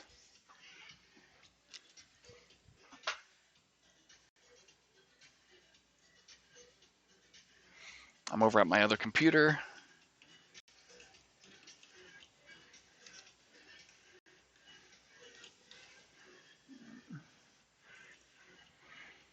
And where are we here?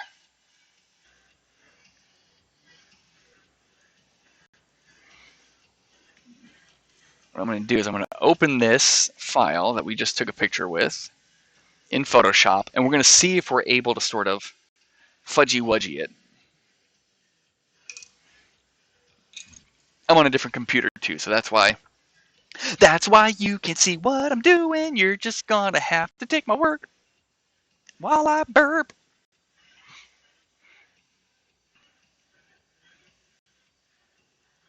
All right. Hit open.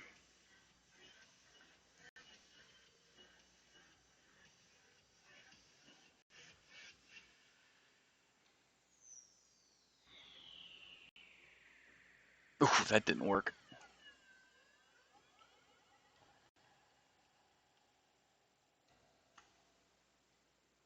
Try this. Also didn't work.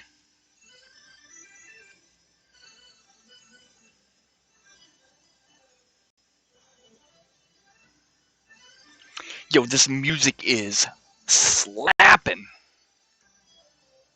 I think I hear somebody calling me. What's going on? What? Yeah. This is the non-political stream, Joy.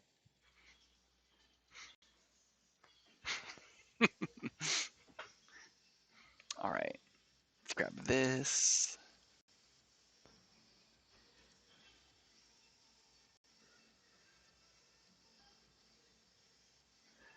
All right. Oh, can we auto mask?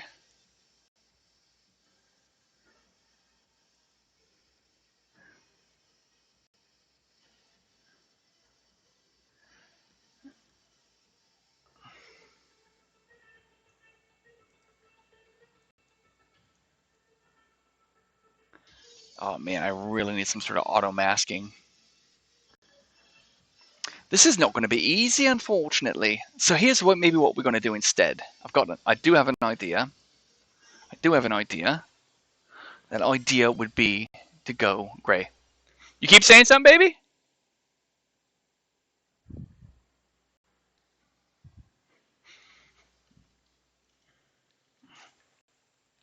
One option would be to go with a gray. We could shoot it on black, perhaps. Let's try that. Let's try everything. I've never this is literally like take a picture of glass.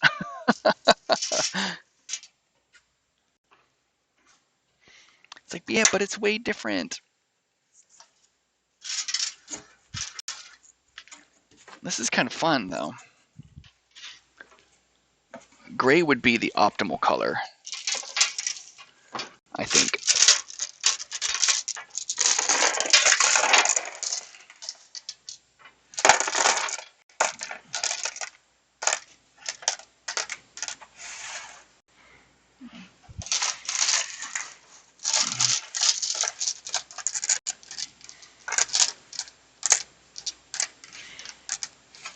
Okay. At least they're like squares.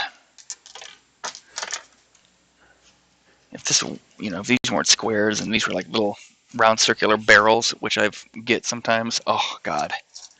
I mean, the difficulty challenge would go up 1,000%.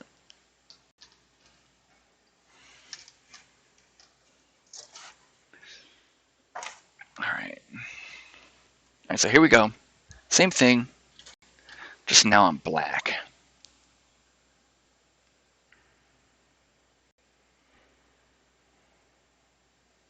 Do you see why I like gray? Do you understand why I like gray? I was trying to think if I have a gray. What do I have that's like a good level of gray? What do we have? Let's problem solve. With our powers combined, we are the power of one average human being.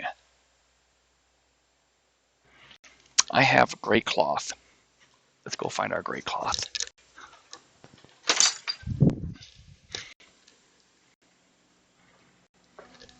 Aha! These. Just sit back here, gray clothing. It's a dark gray cloth, but it's gray, and it's gray. So, what do you want from me? But it's gray, and it's gray.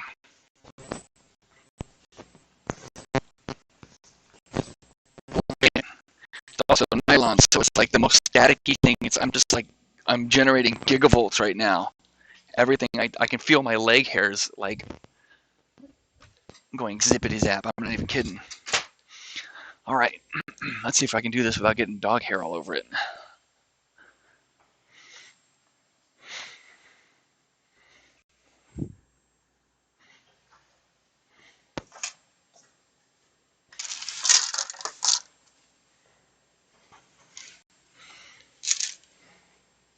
This much brighter. See, that's not even a difference. See, look at that. Dang it, that's not going to work. Okay. Well, good to know now before we get too far.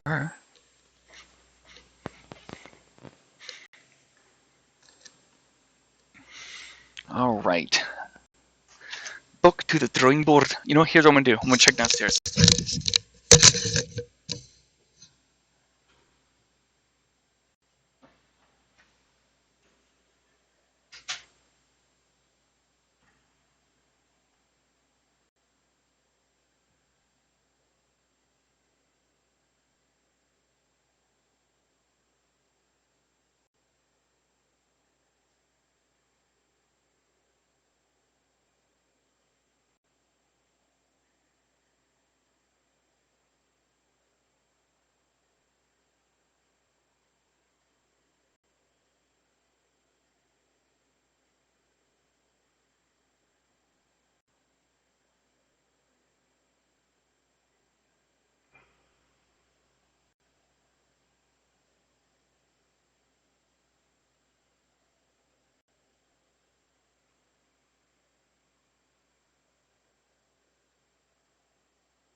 The quest for gray has yielded zilch.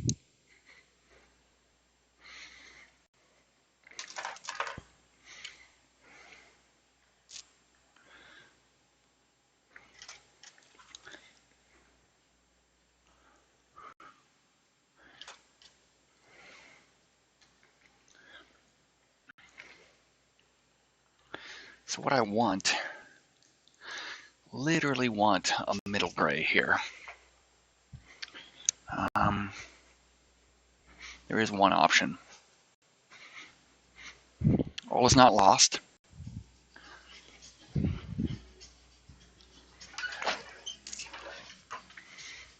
just need to find a knife. Here's a knife. Hey, Sophia, this is a knife. Sophia's like, what are you doing? My little dog does not trust me at all. She's like, oh yeah, this is going to end up with lots of blood. All right. Ouch. Oh, I've just stabbed myself with the knife, so her prediction is coming true. The prophecy is at hand. Can you imagine, like, just having to go? If we end up at the emergency room, we'll do it on stream, okay? Because I'm dedicated. And I'm not that smart. All right. Okay, that is a fairly good piece of gray.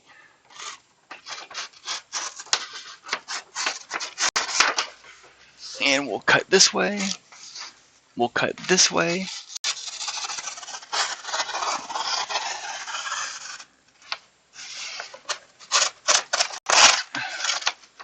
All right. Here we go.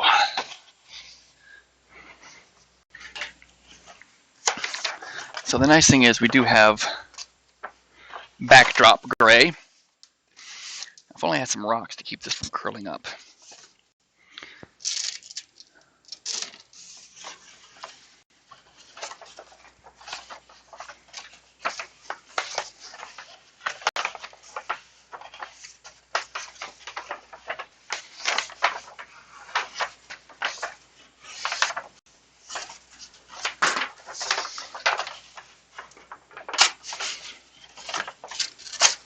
All right.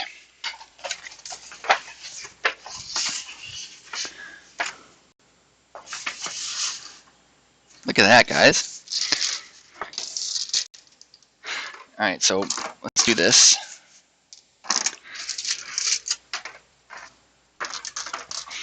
One on the flow.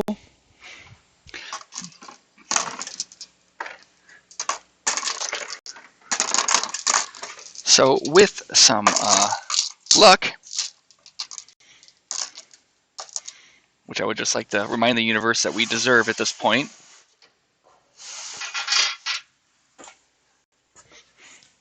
and this is what they call a fashion gray. So it's a little bit, it's a lot a bit darker than, say, your average gray.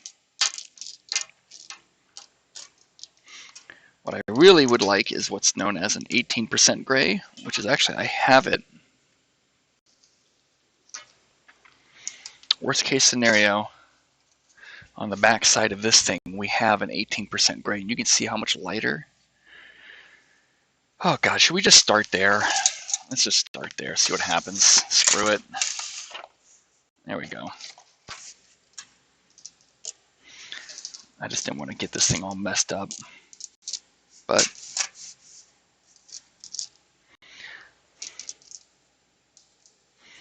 the things we do for photography, you know what I'm saying here, y'all? It's for the cause.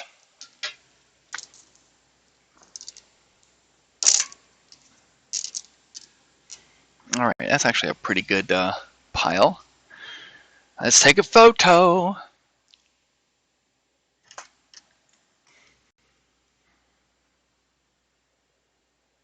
Okay, too bright.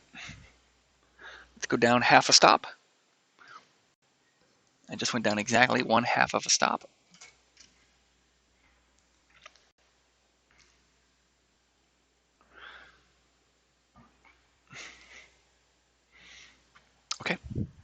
Let's take this into Photoshop and see if we can work with this. This one is turning out to be a thing, isn't it? Because here's the reason why this is so wacky. That we need to be able to have these on pure white.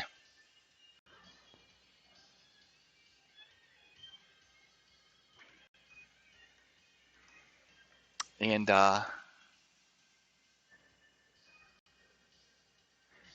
if it's not on pure white, it will not be accepted. So it's like, not like we have a choice.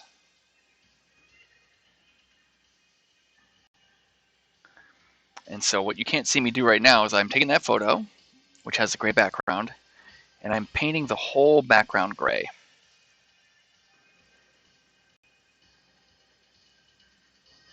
And now I'm going to use the select subject command. Oh my god, it almost works. I'm going to have to do some cleanup, but that's not a problem. Here, hold on. Stand by. Stand by, please.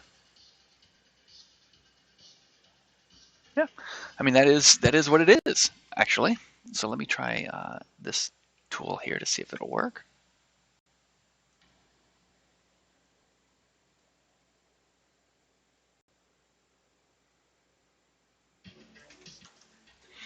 Turn the tolerance on this thing up to 50. I mean, this is one of those cases where if I can't get this to work, I'm just going to have to be like, yo. And the thing is, I can almost always get anything to work. That's one of the reasons why people ask us to do the stuff that we do. You know what I mean?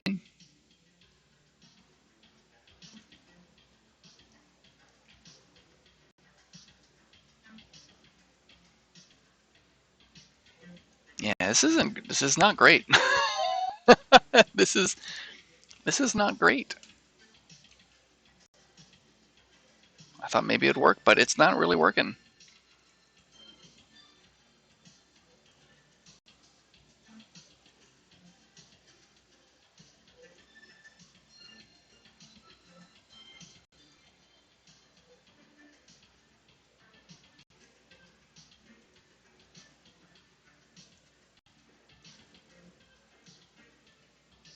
Let me see this one. I'm looking at another one here. Oh man, it is so bright. We may have to save Opalite for like the end. Oh, that's interesting though. So I'm looking at these. I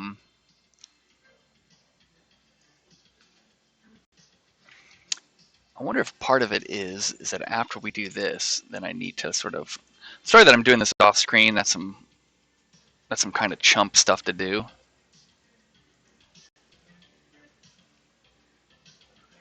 I don't really have a big choice here, people. Okay, I'm sorry. Believe me, I'd love to be able to do this all in front of you and be like, check it out.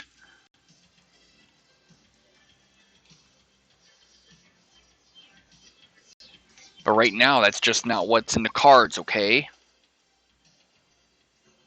And I need you to understand that.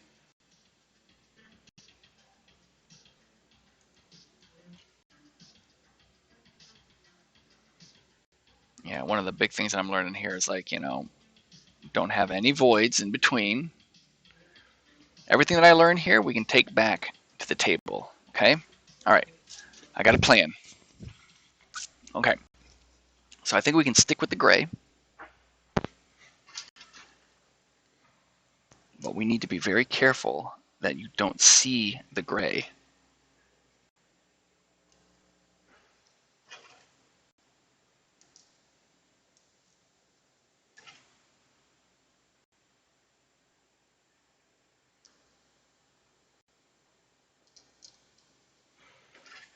Okay.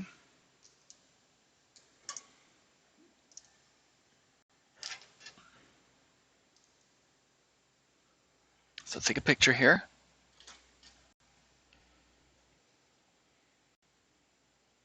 All right, you see how I'm like, see how we get these dark spots like right here. That I'm not so worried about, but really right there, we need to get rid of that. It's got to go. Hey, hey, ho, ho.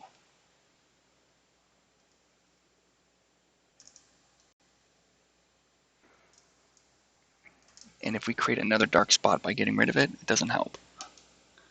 You know what I mean?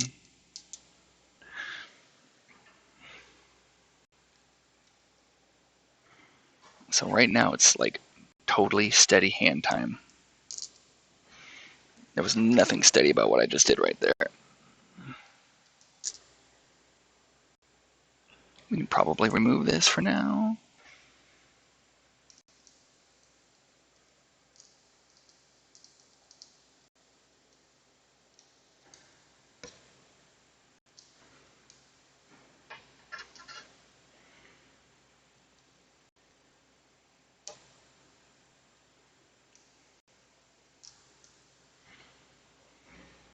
Let's take another picture. Here we go.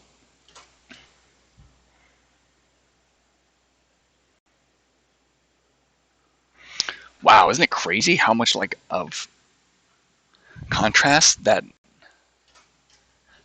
putting that thing around it adds? That's weird. All right, well that is what you get.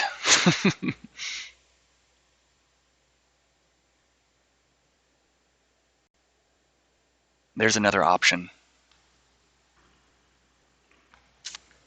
There's one last option. Should we try it? We got that photo, but there's another option.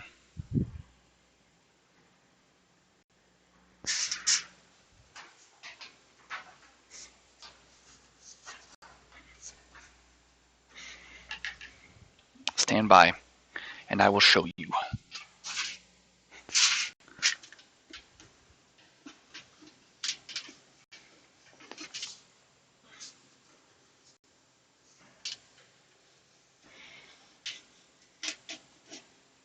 Okay.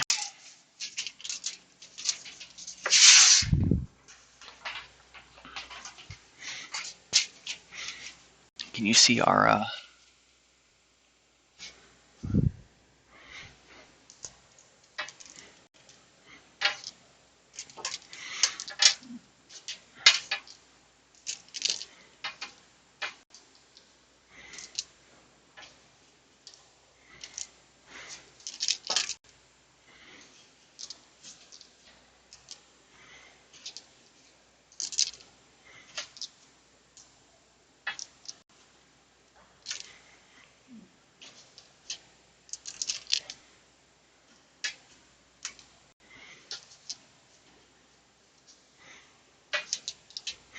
thank God these opals are square. Otherwise, we'd be so bumming right now. Can't even tell you. Can't even tell you how much we would be bumming right now.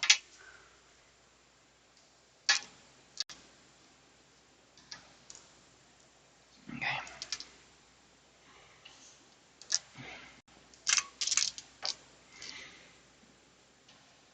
So if this works,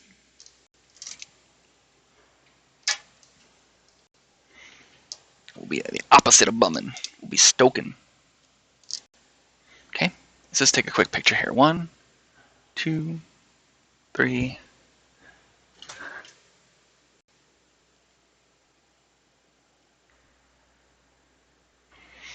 This is gonna work.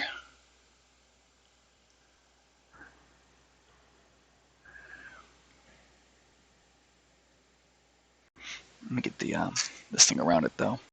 1, 2, 3. Boop.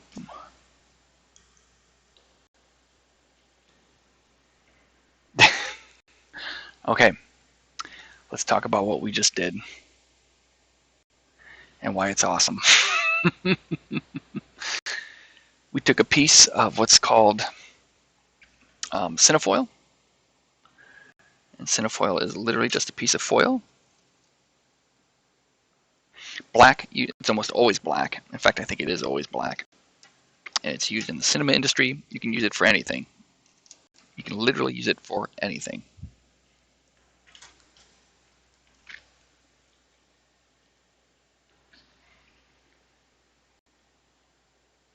That's cool. Whew. All right. Bullet dodged. So what we did was we took a black piece of cinefoil and we cut a hole in it. Once we cut the hole in it, we then are able to light through the bottom of it. But while we're also able to light through the bottom of it, it keeps the edges black, which is where we were having our problems, right? Because we need to be able to cut this thing out and have it on pure white. We can't easily do that if the rock is translucent and the table is translucent. You know what I mean? You're just not going to end up getting anything.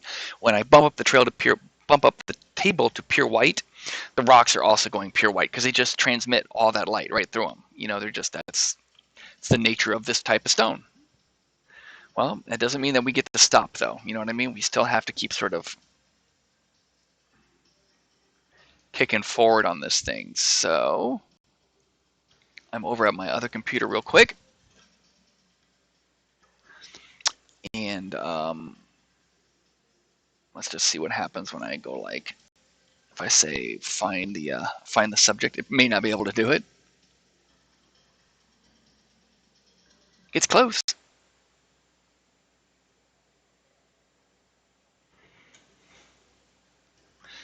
What if I say adjustments, levels, the black point is this. Okay, hold on. Adjustment, levels, the black point is this.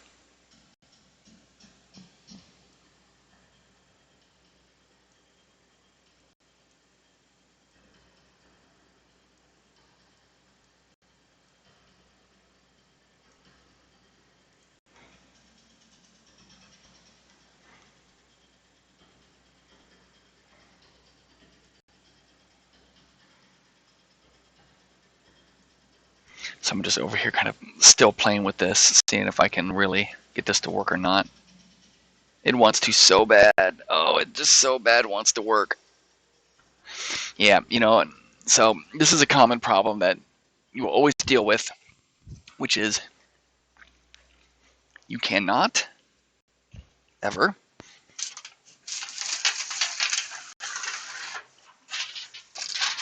convincingly do a bright edge. You know, if something's dark, it's going to have a dark edge. So we have got to figure out how to make this work on the light table.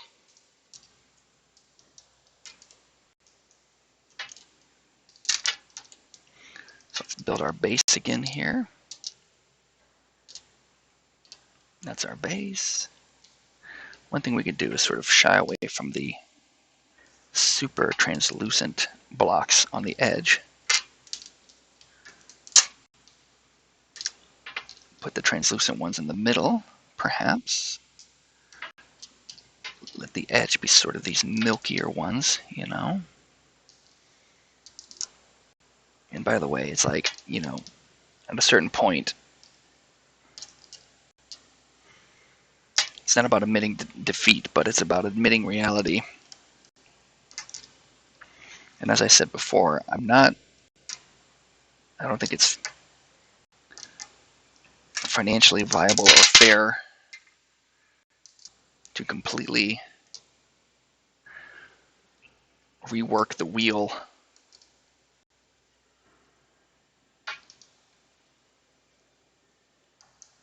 for a single usage case, right?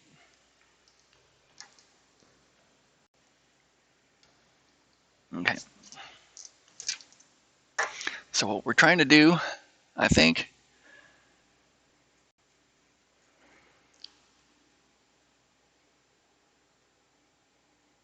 it won't even focus on these things. It's like they got no contrast at all. It's crazy.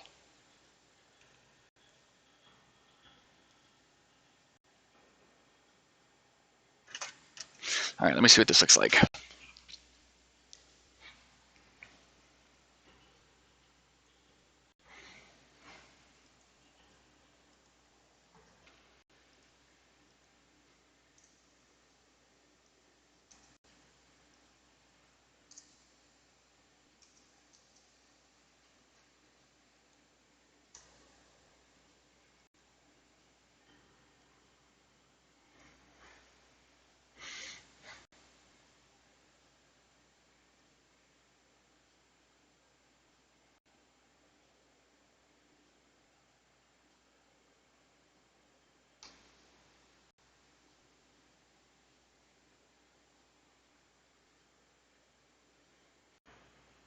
Well, I think that's what we're doing right there.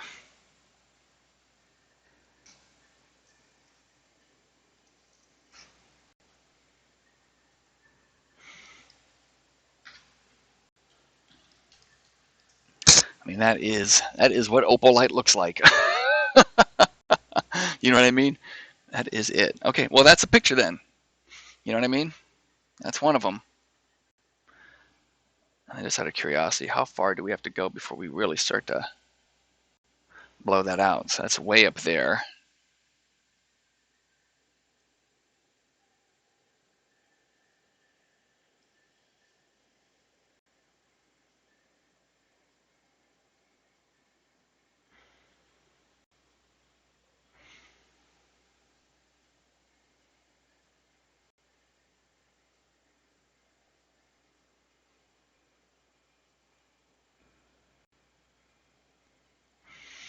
And then come back and sort of carefully sort of remove it off the edges there.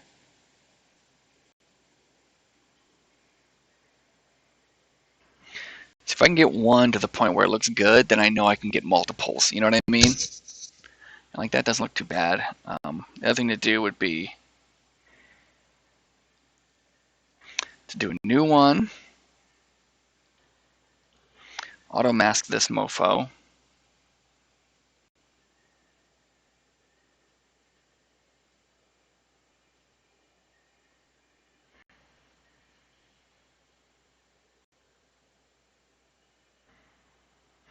And then there we can start to see sort of the effect of it.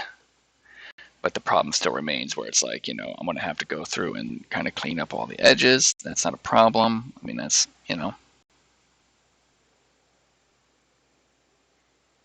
just kind of going to have to be what has to be done. But I think that's cool. I mean, I think once those are done, that'll be cool. All right, so we're going to move forward with what we got.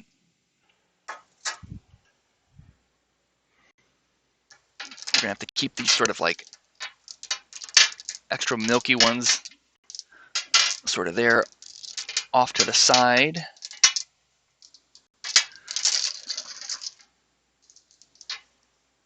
And what we're going to do is we're going to build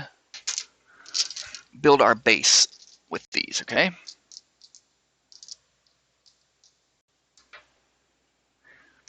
This time around, I'm going to try to be a little less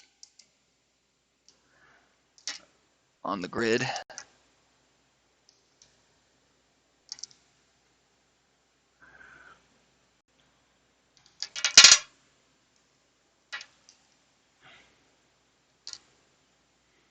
Get some of these glassier ones kind of on top here if possible.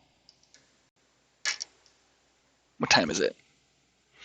We got time. We got time. Not a lot of time, but we got some time here.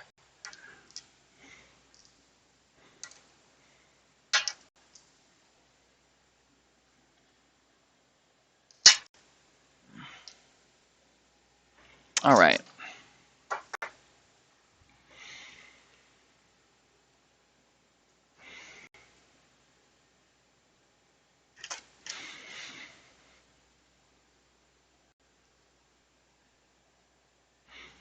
Yeah, you guys can see what's going on now. See, now I'm not.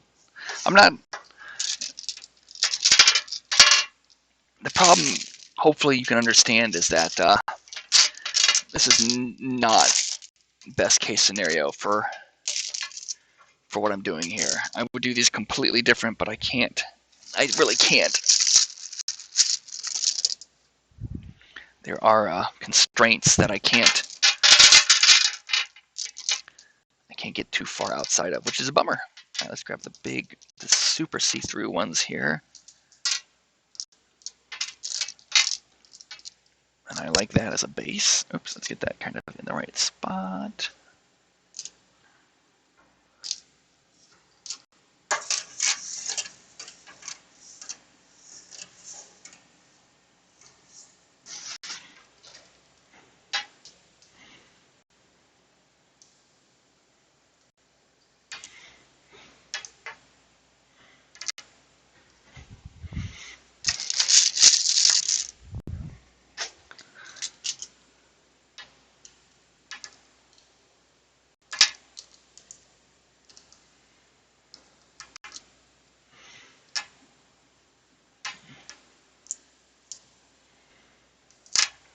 once we're done, we might actually do a couple of the opalite on black, because I just feel like right now, like this, it's just not fair to it. It's just so unique in comparison to some of the other stuff that we've taken photos of.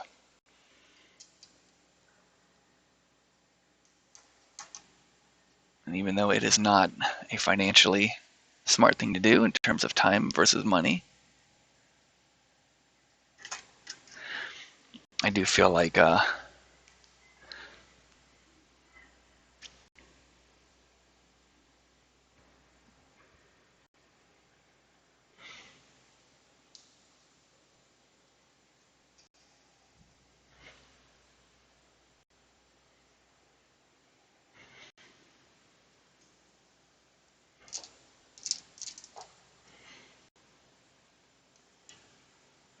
try that.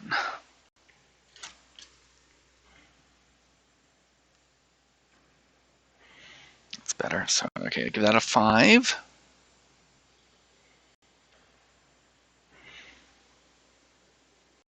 Yep. Okay. Cool.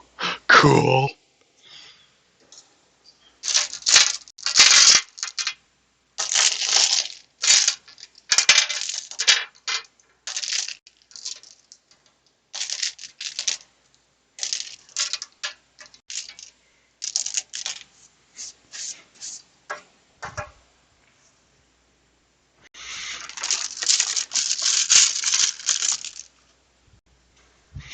It's cool to get to.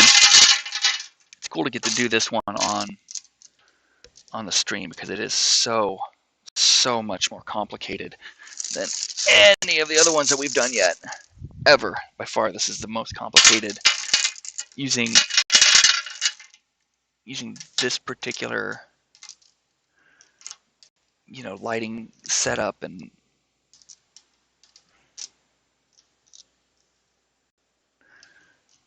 like I said before, it's like, if it was just a case of, just use, a completely different lighting setup, for the most part, this was a one-off job. If somebody's like, here, I only want you to take pictures of opalite, wouldn't even be an issue. Be like, no problem. We'll figure it out. We'll spend, however much time it takes. But when you're doing it for yourself,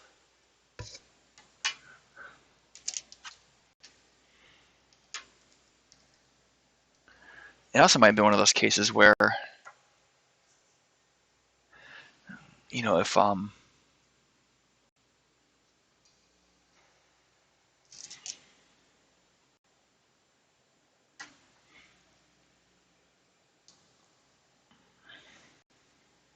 if this was sort of like a, look at that, actually looks pretty cool.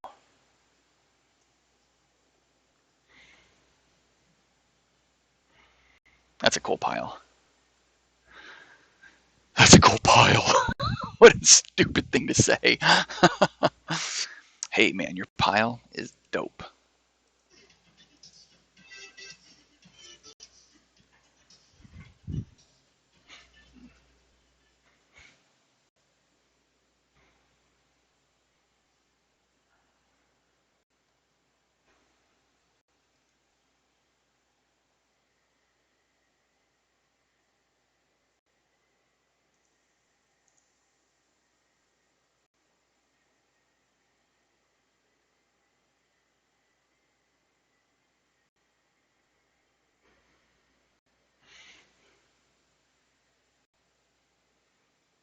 Okay, we got 4 so far. Let me start getting these in here, because we are going to end up doing our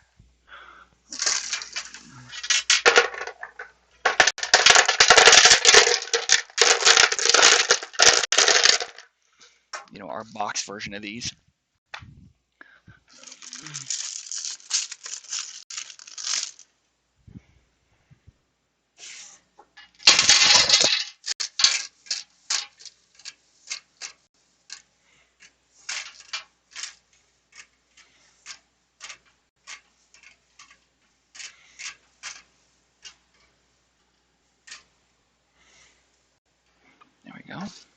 kind of a round shape, right? Oh my God, I just stepped into the box. Tell nobody what you have witnessed here today.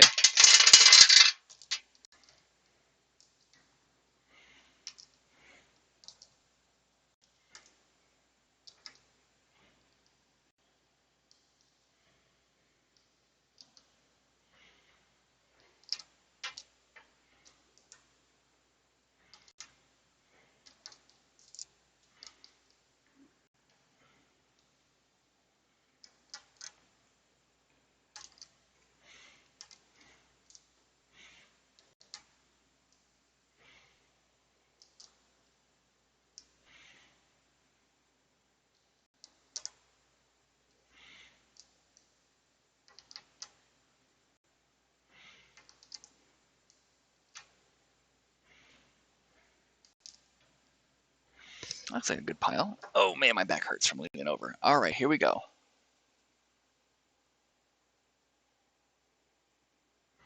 One, two, three, kaboom. What does this look like? Yeah, that's a good one. We'll keep it. We'll keep it.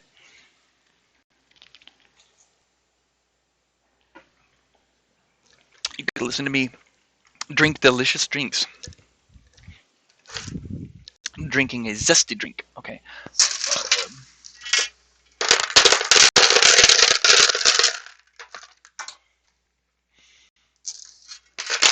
Oops. I dropped about 4. 1, 2, a 3, a 4, a 4. All right.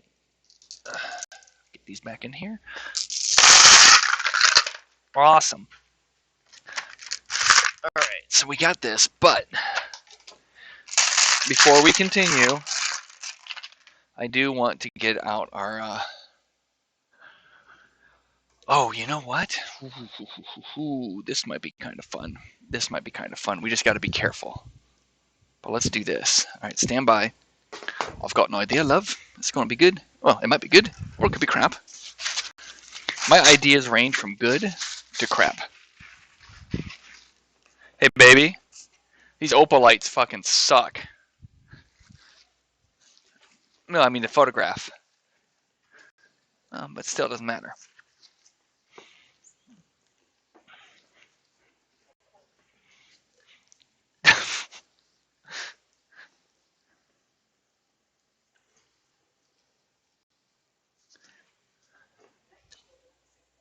Well, I'm trying to get it to look good. I've figured out how to do it on the white, but it doesn't like come across as nice. So we're gonna do one set here on shiny black.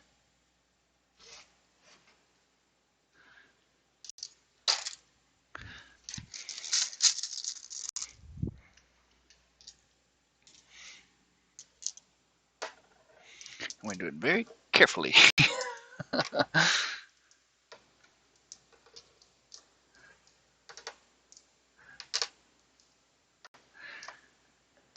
Because shiny black acrylic is expensive. Now I'm on YouTube. Yeah, we're an art therapy group. Can I get a kiss? You're not. I got you this time. Look at this little guy. Now that mic's on.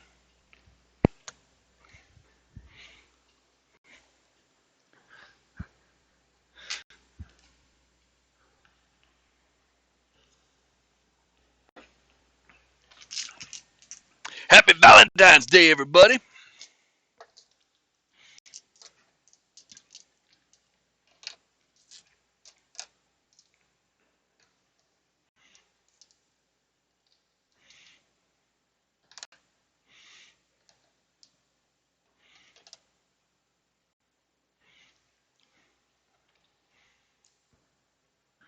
Let me just see what's kind of happening here real quick. I'm kind of off on the edge here, but oh yeah, see how much like cooler that looks? I gotta move everything up though. How do I start in the middle, but then manage to be nowhere near the middle? I don't understand it.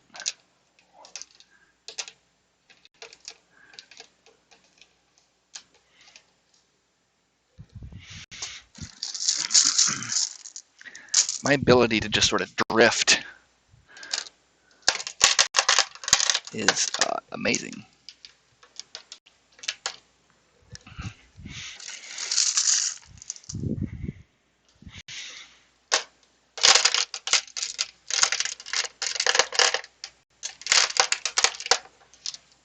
That's a nice like organic pile right there. All right, let's get a picture of that. Oh yeah, that's nice. Oh yeah, that's nice. Yeah. Now the top might be like over bright. We'll see here in a second.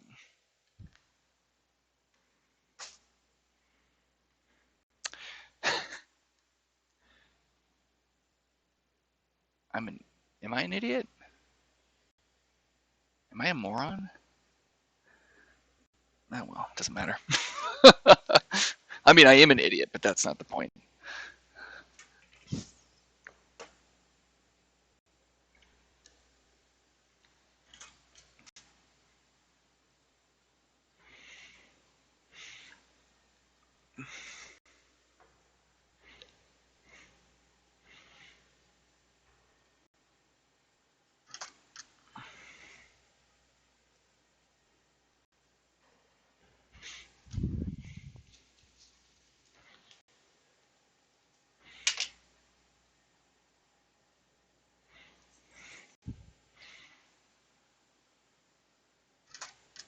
Let's just see what that looks like.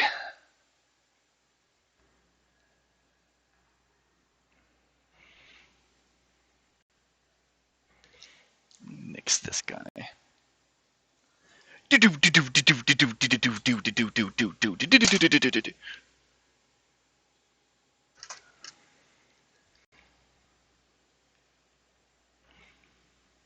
Here we go. See, that's like a nice pile. It brings out sort of the colors.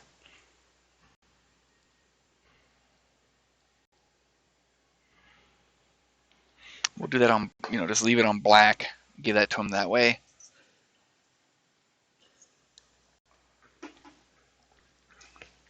Okay. Let me try something here real quick before we call this one done and over with.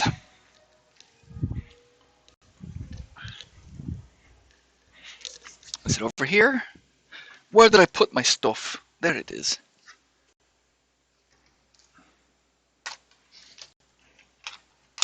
No batteries. I know there's one around. There it is. There it is.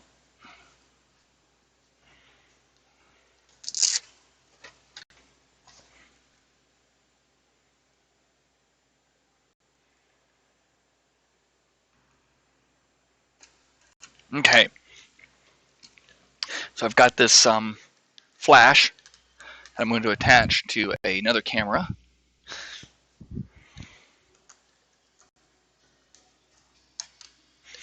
I'm going to put a memory card into this camera so that it actually takes photos. It's going to be so much cooler when it takes photos. Okay, cool.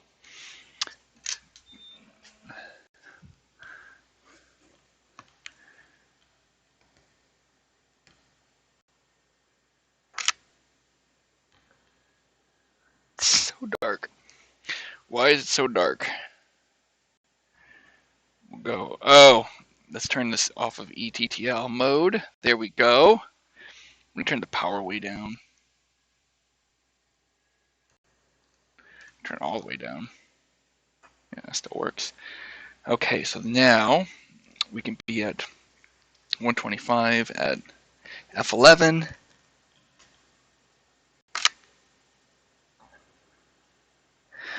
We could be at maybe F22.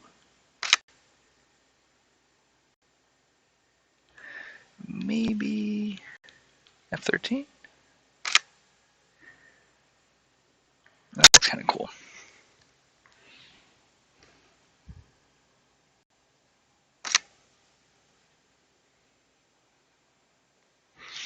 Yeah, that's cool.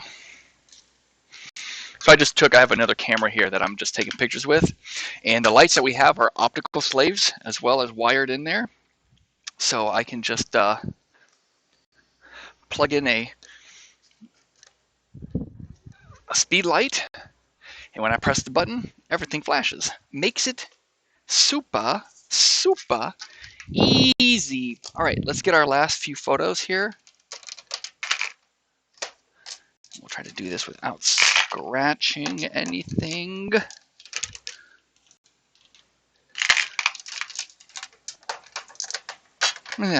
Don't stop. Look at that. You see these guys like rolling away? Where did he go? My God. Stop it.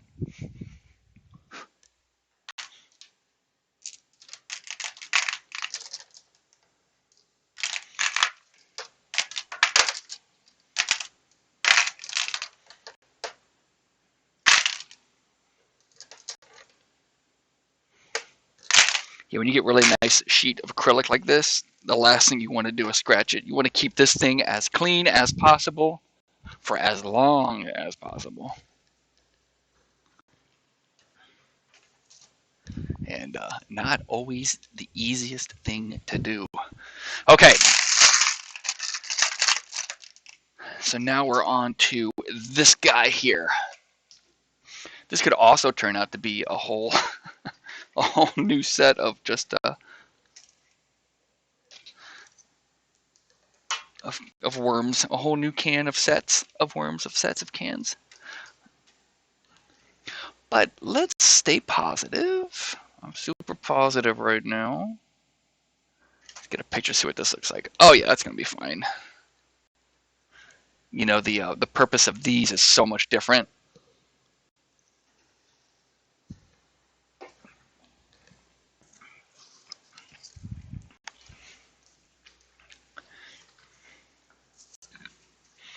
All right, I'm just refolding my silver reflector.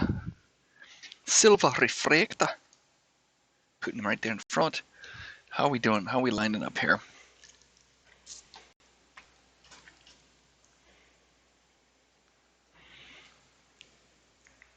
Oh, we're a little janky, ain't we? Come on now. All right, here we go. Smooth it out a little bit. Like I said, they're all squares, so it's like, oh, this is easy. Here we go. That's better. Now I just need our. Here it is. Whew, the opals really turned into something, didn't they, guys? I'm interested in the last photo I took. That was black.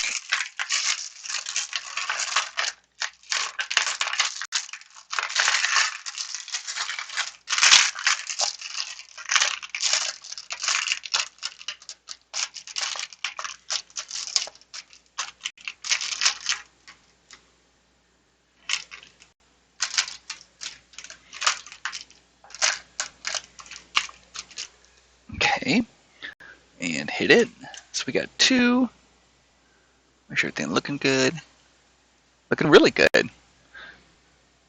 Kind of interesting, right? That like the light passes through, radiates back up so warm.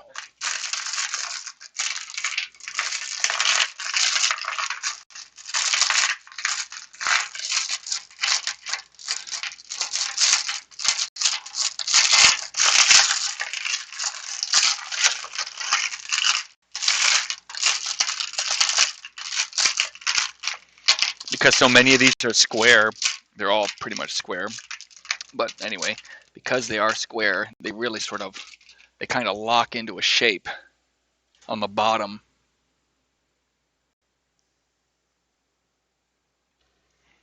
Kind of hard to get it all to sort of mix up. Now, I will say this, man, first of all, I am honestly excited that we got a chance to do this one on stream, because this one's hard.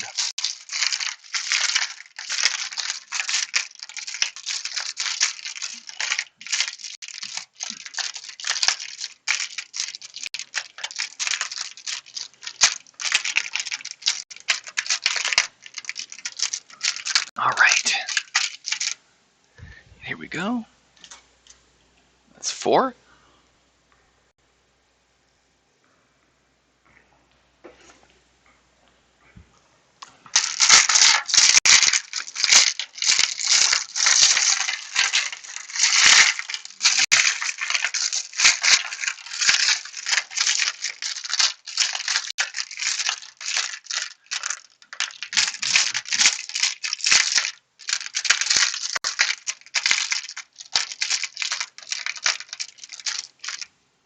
Okay, and this should be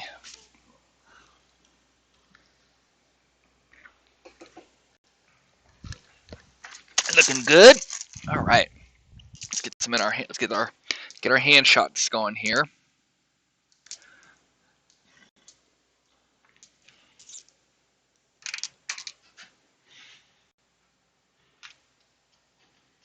And photo, boom.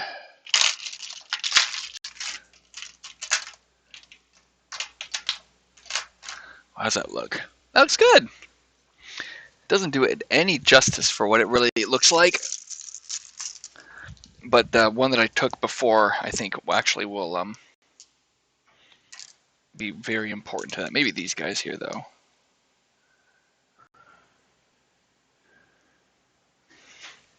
The white ones just kind of look white. You know, 1, 2, 3, boom.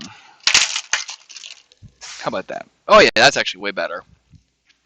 The translucent ones make a big difference. All right.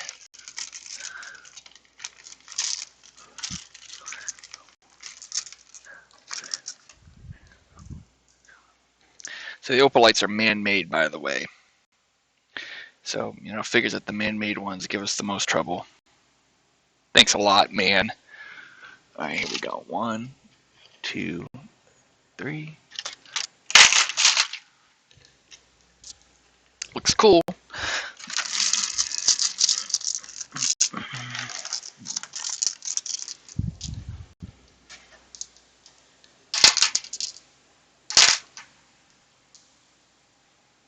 Sophia, what are you growling at, huh?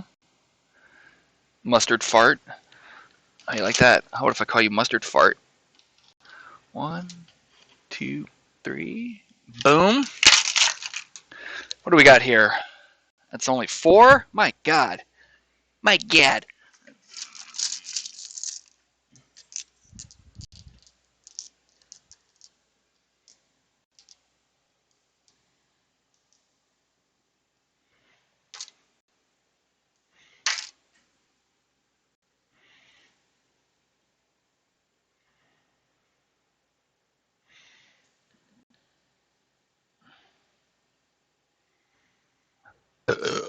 That was classy, I know. I'm sorry. I'm sorry. Sorry, guys. Ladies and gentlemen, my apologies. 1, 2, 3, 4, 5. It's hard, okay? You forget that you're by yourself, even though you're talking to yourself the whole time. Or I should say, you forget that you're with people. You're talking to yourself the whole time.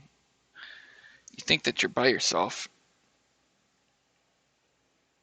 I'm also drinking a zesty drink. All right, here we go. 1, 2, 3. And this will be our 6th and final shot for the opal, which was a marathon effort. Good job, everybody. That was crazy. Truly, truly crazy. That really was kind of on the insane side of things. All right, let me just I've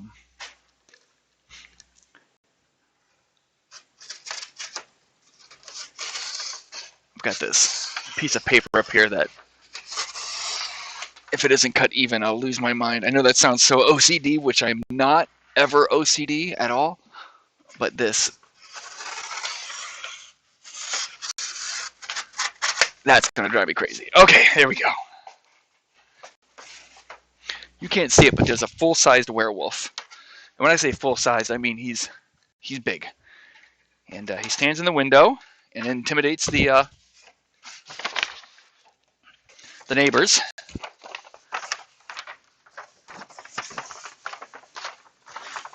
But he's hard to walk by sometimes.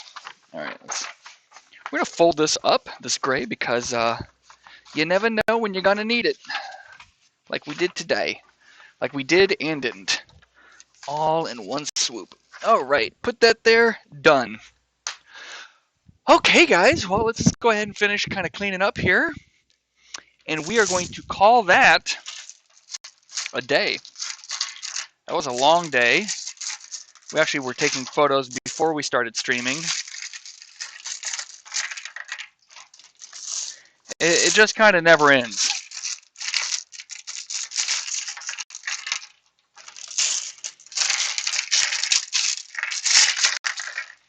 I mean, we've got 25. Yeah. I think we got 25 things up here, and there's at least another 25 things to photograph. So we've got a ways to go.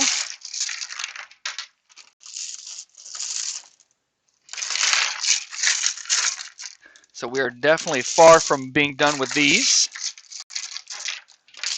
So there will be more rocks in the future. However, the nice thing is that our next stream, I think we've got lamps. Some sort of like light up sort of salt lamp type deal. And that'll definitely be a pretty substantial change of pace.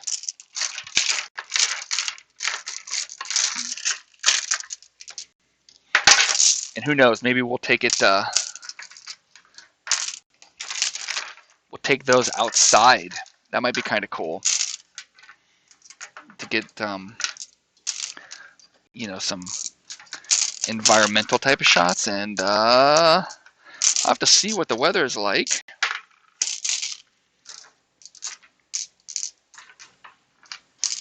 I mean, I know it's going to be cold. Oh, by the way, Warrior Beat streams tomorrow. We have our Thursday stream tomorrow.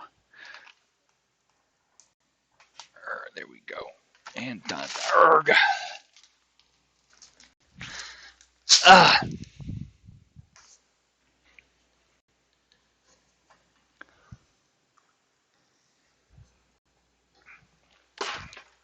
Awesome. We can turn this off. So, guys, thank you so much for hanging out with us today. We did a lot of stuff. A whole lot of stuff. We rocked it for three hours on the dot. Good job, guys. That's a lot of stuff to get through. A lot of rocks. Whole pooping ton of them. So thank you guys as always. Have an amazing, just an absolutely amazing evening and afternoon. Enjoy yourselves. We will be back. Trevor might be doing a stream tonight. And yeah, we'll see. It could be a meditation stream. Anyway, guys, take care. You guys are the best, and I will talk to you soon. warriorbeat.org for more information.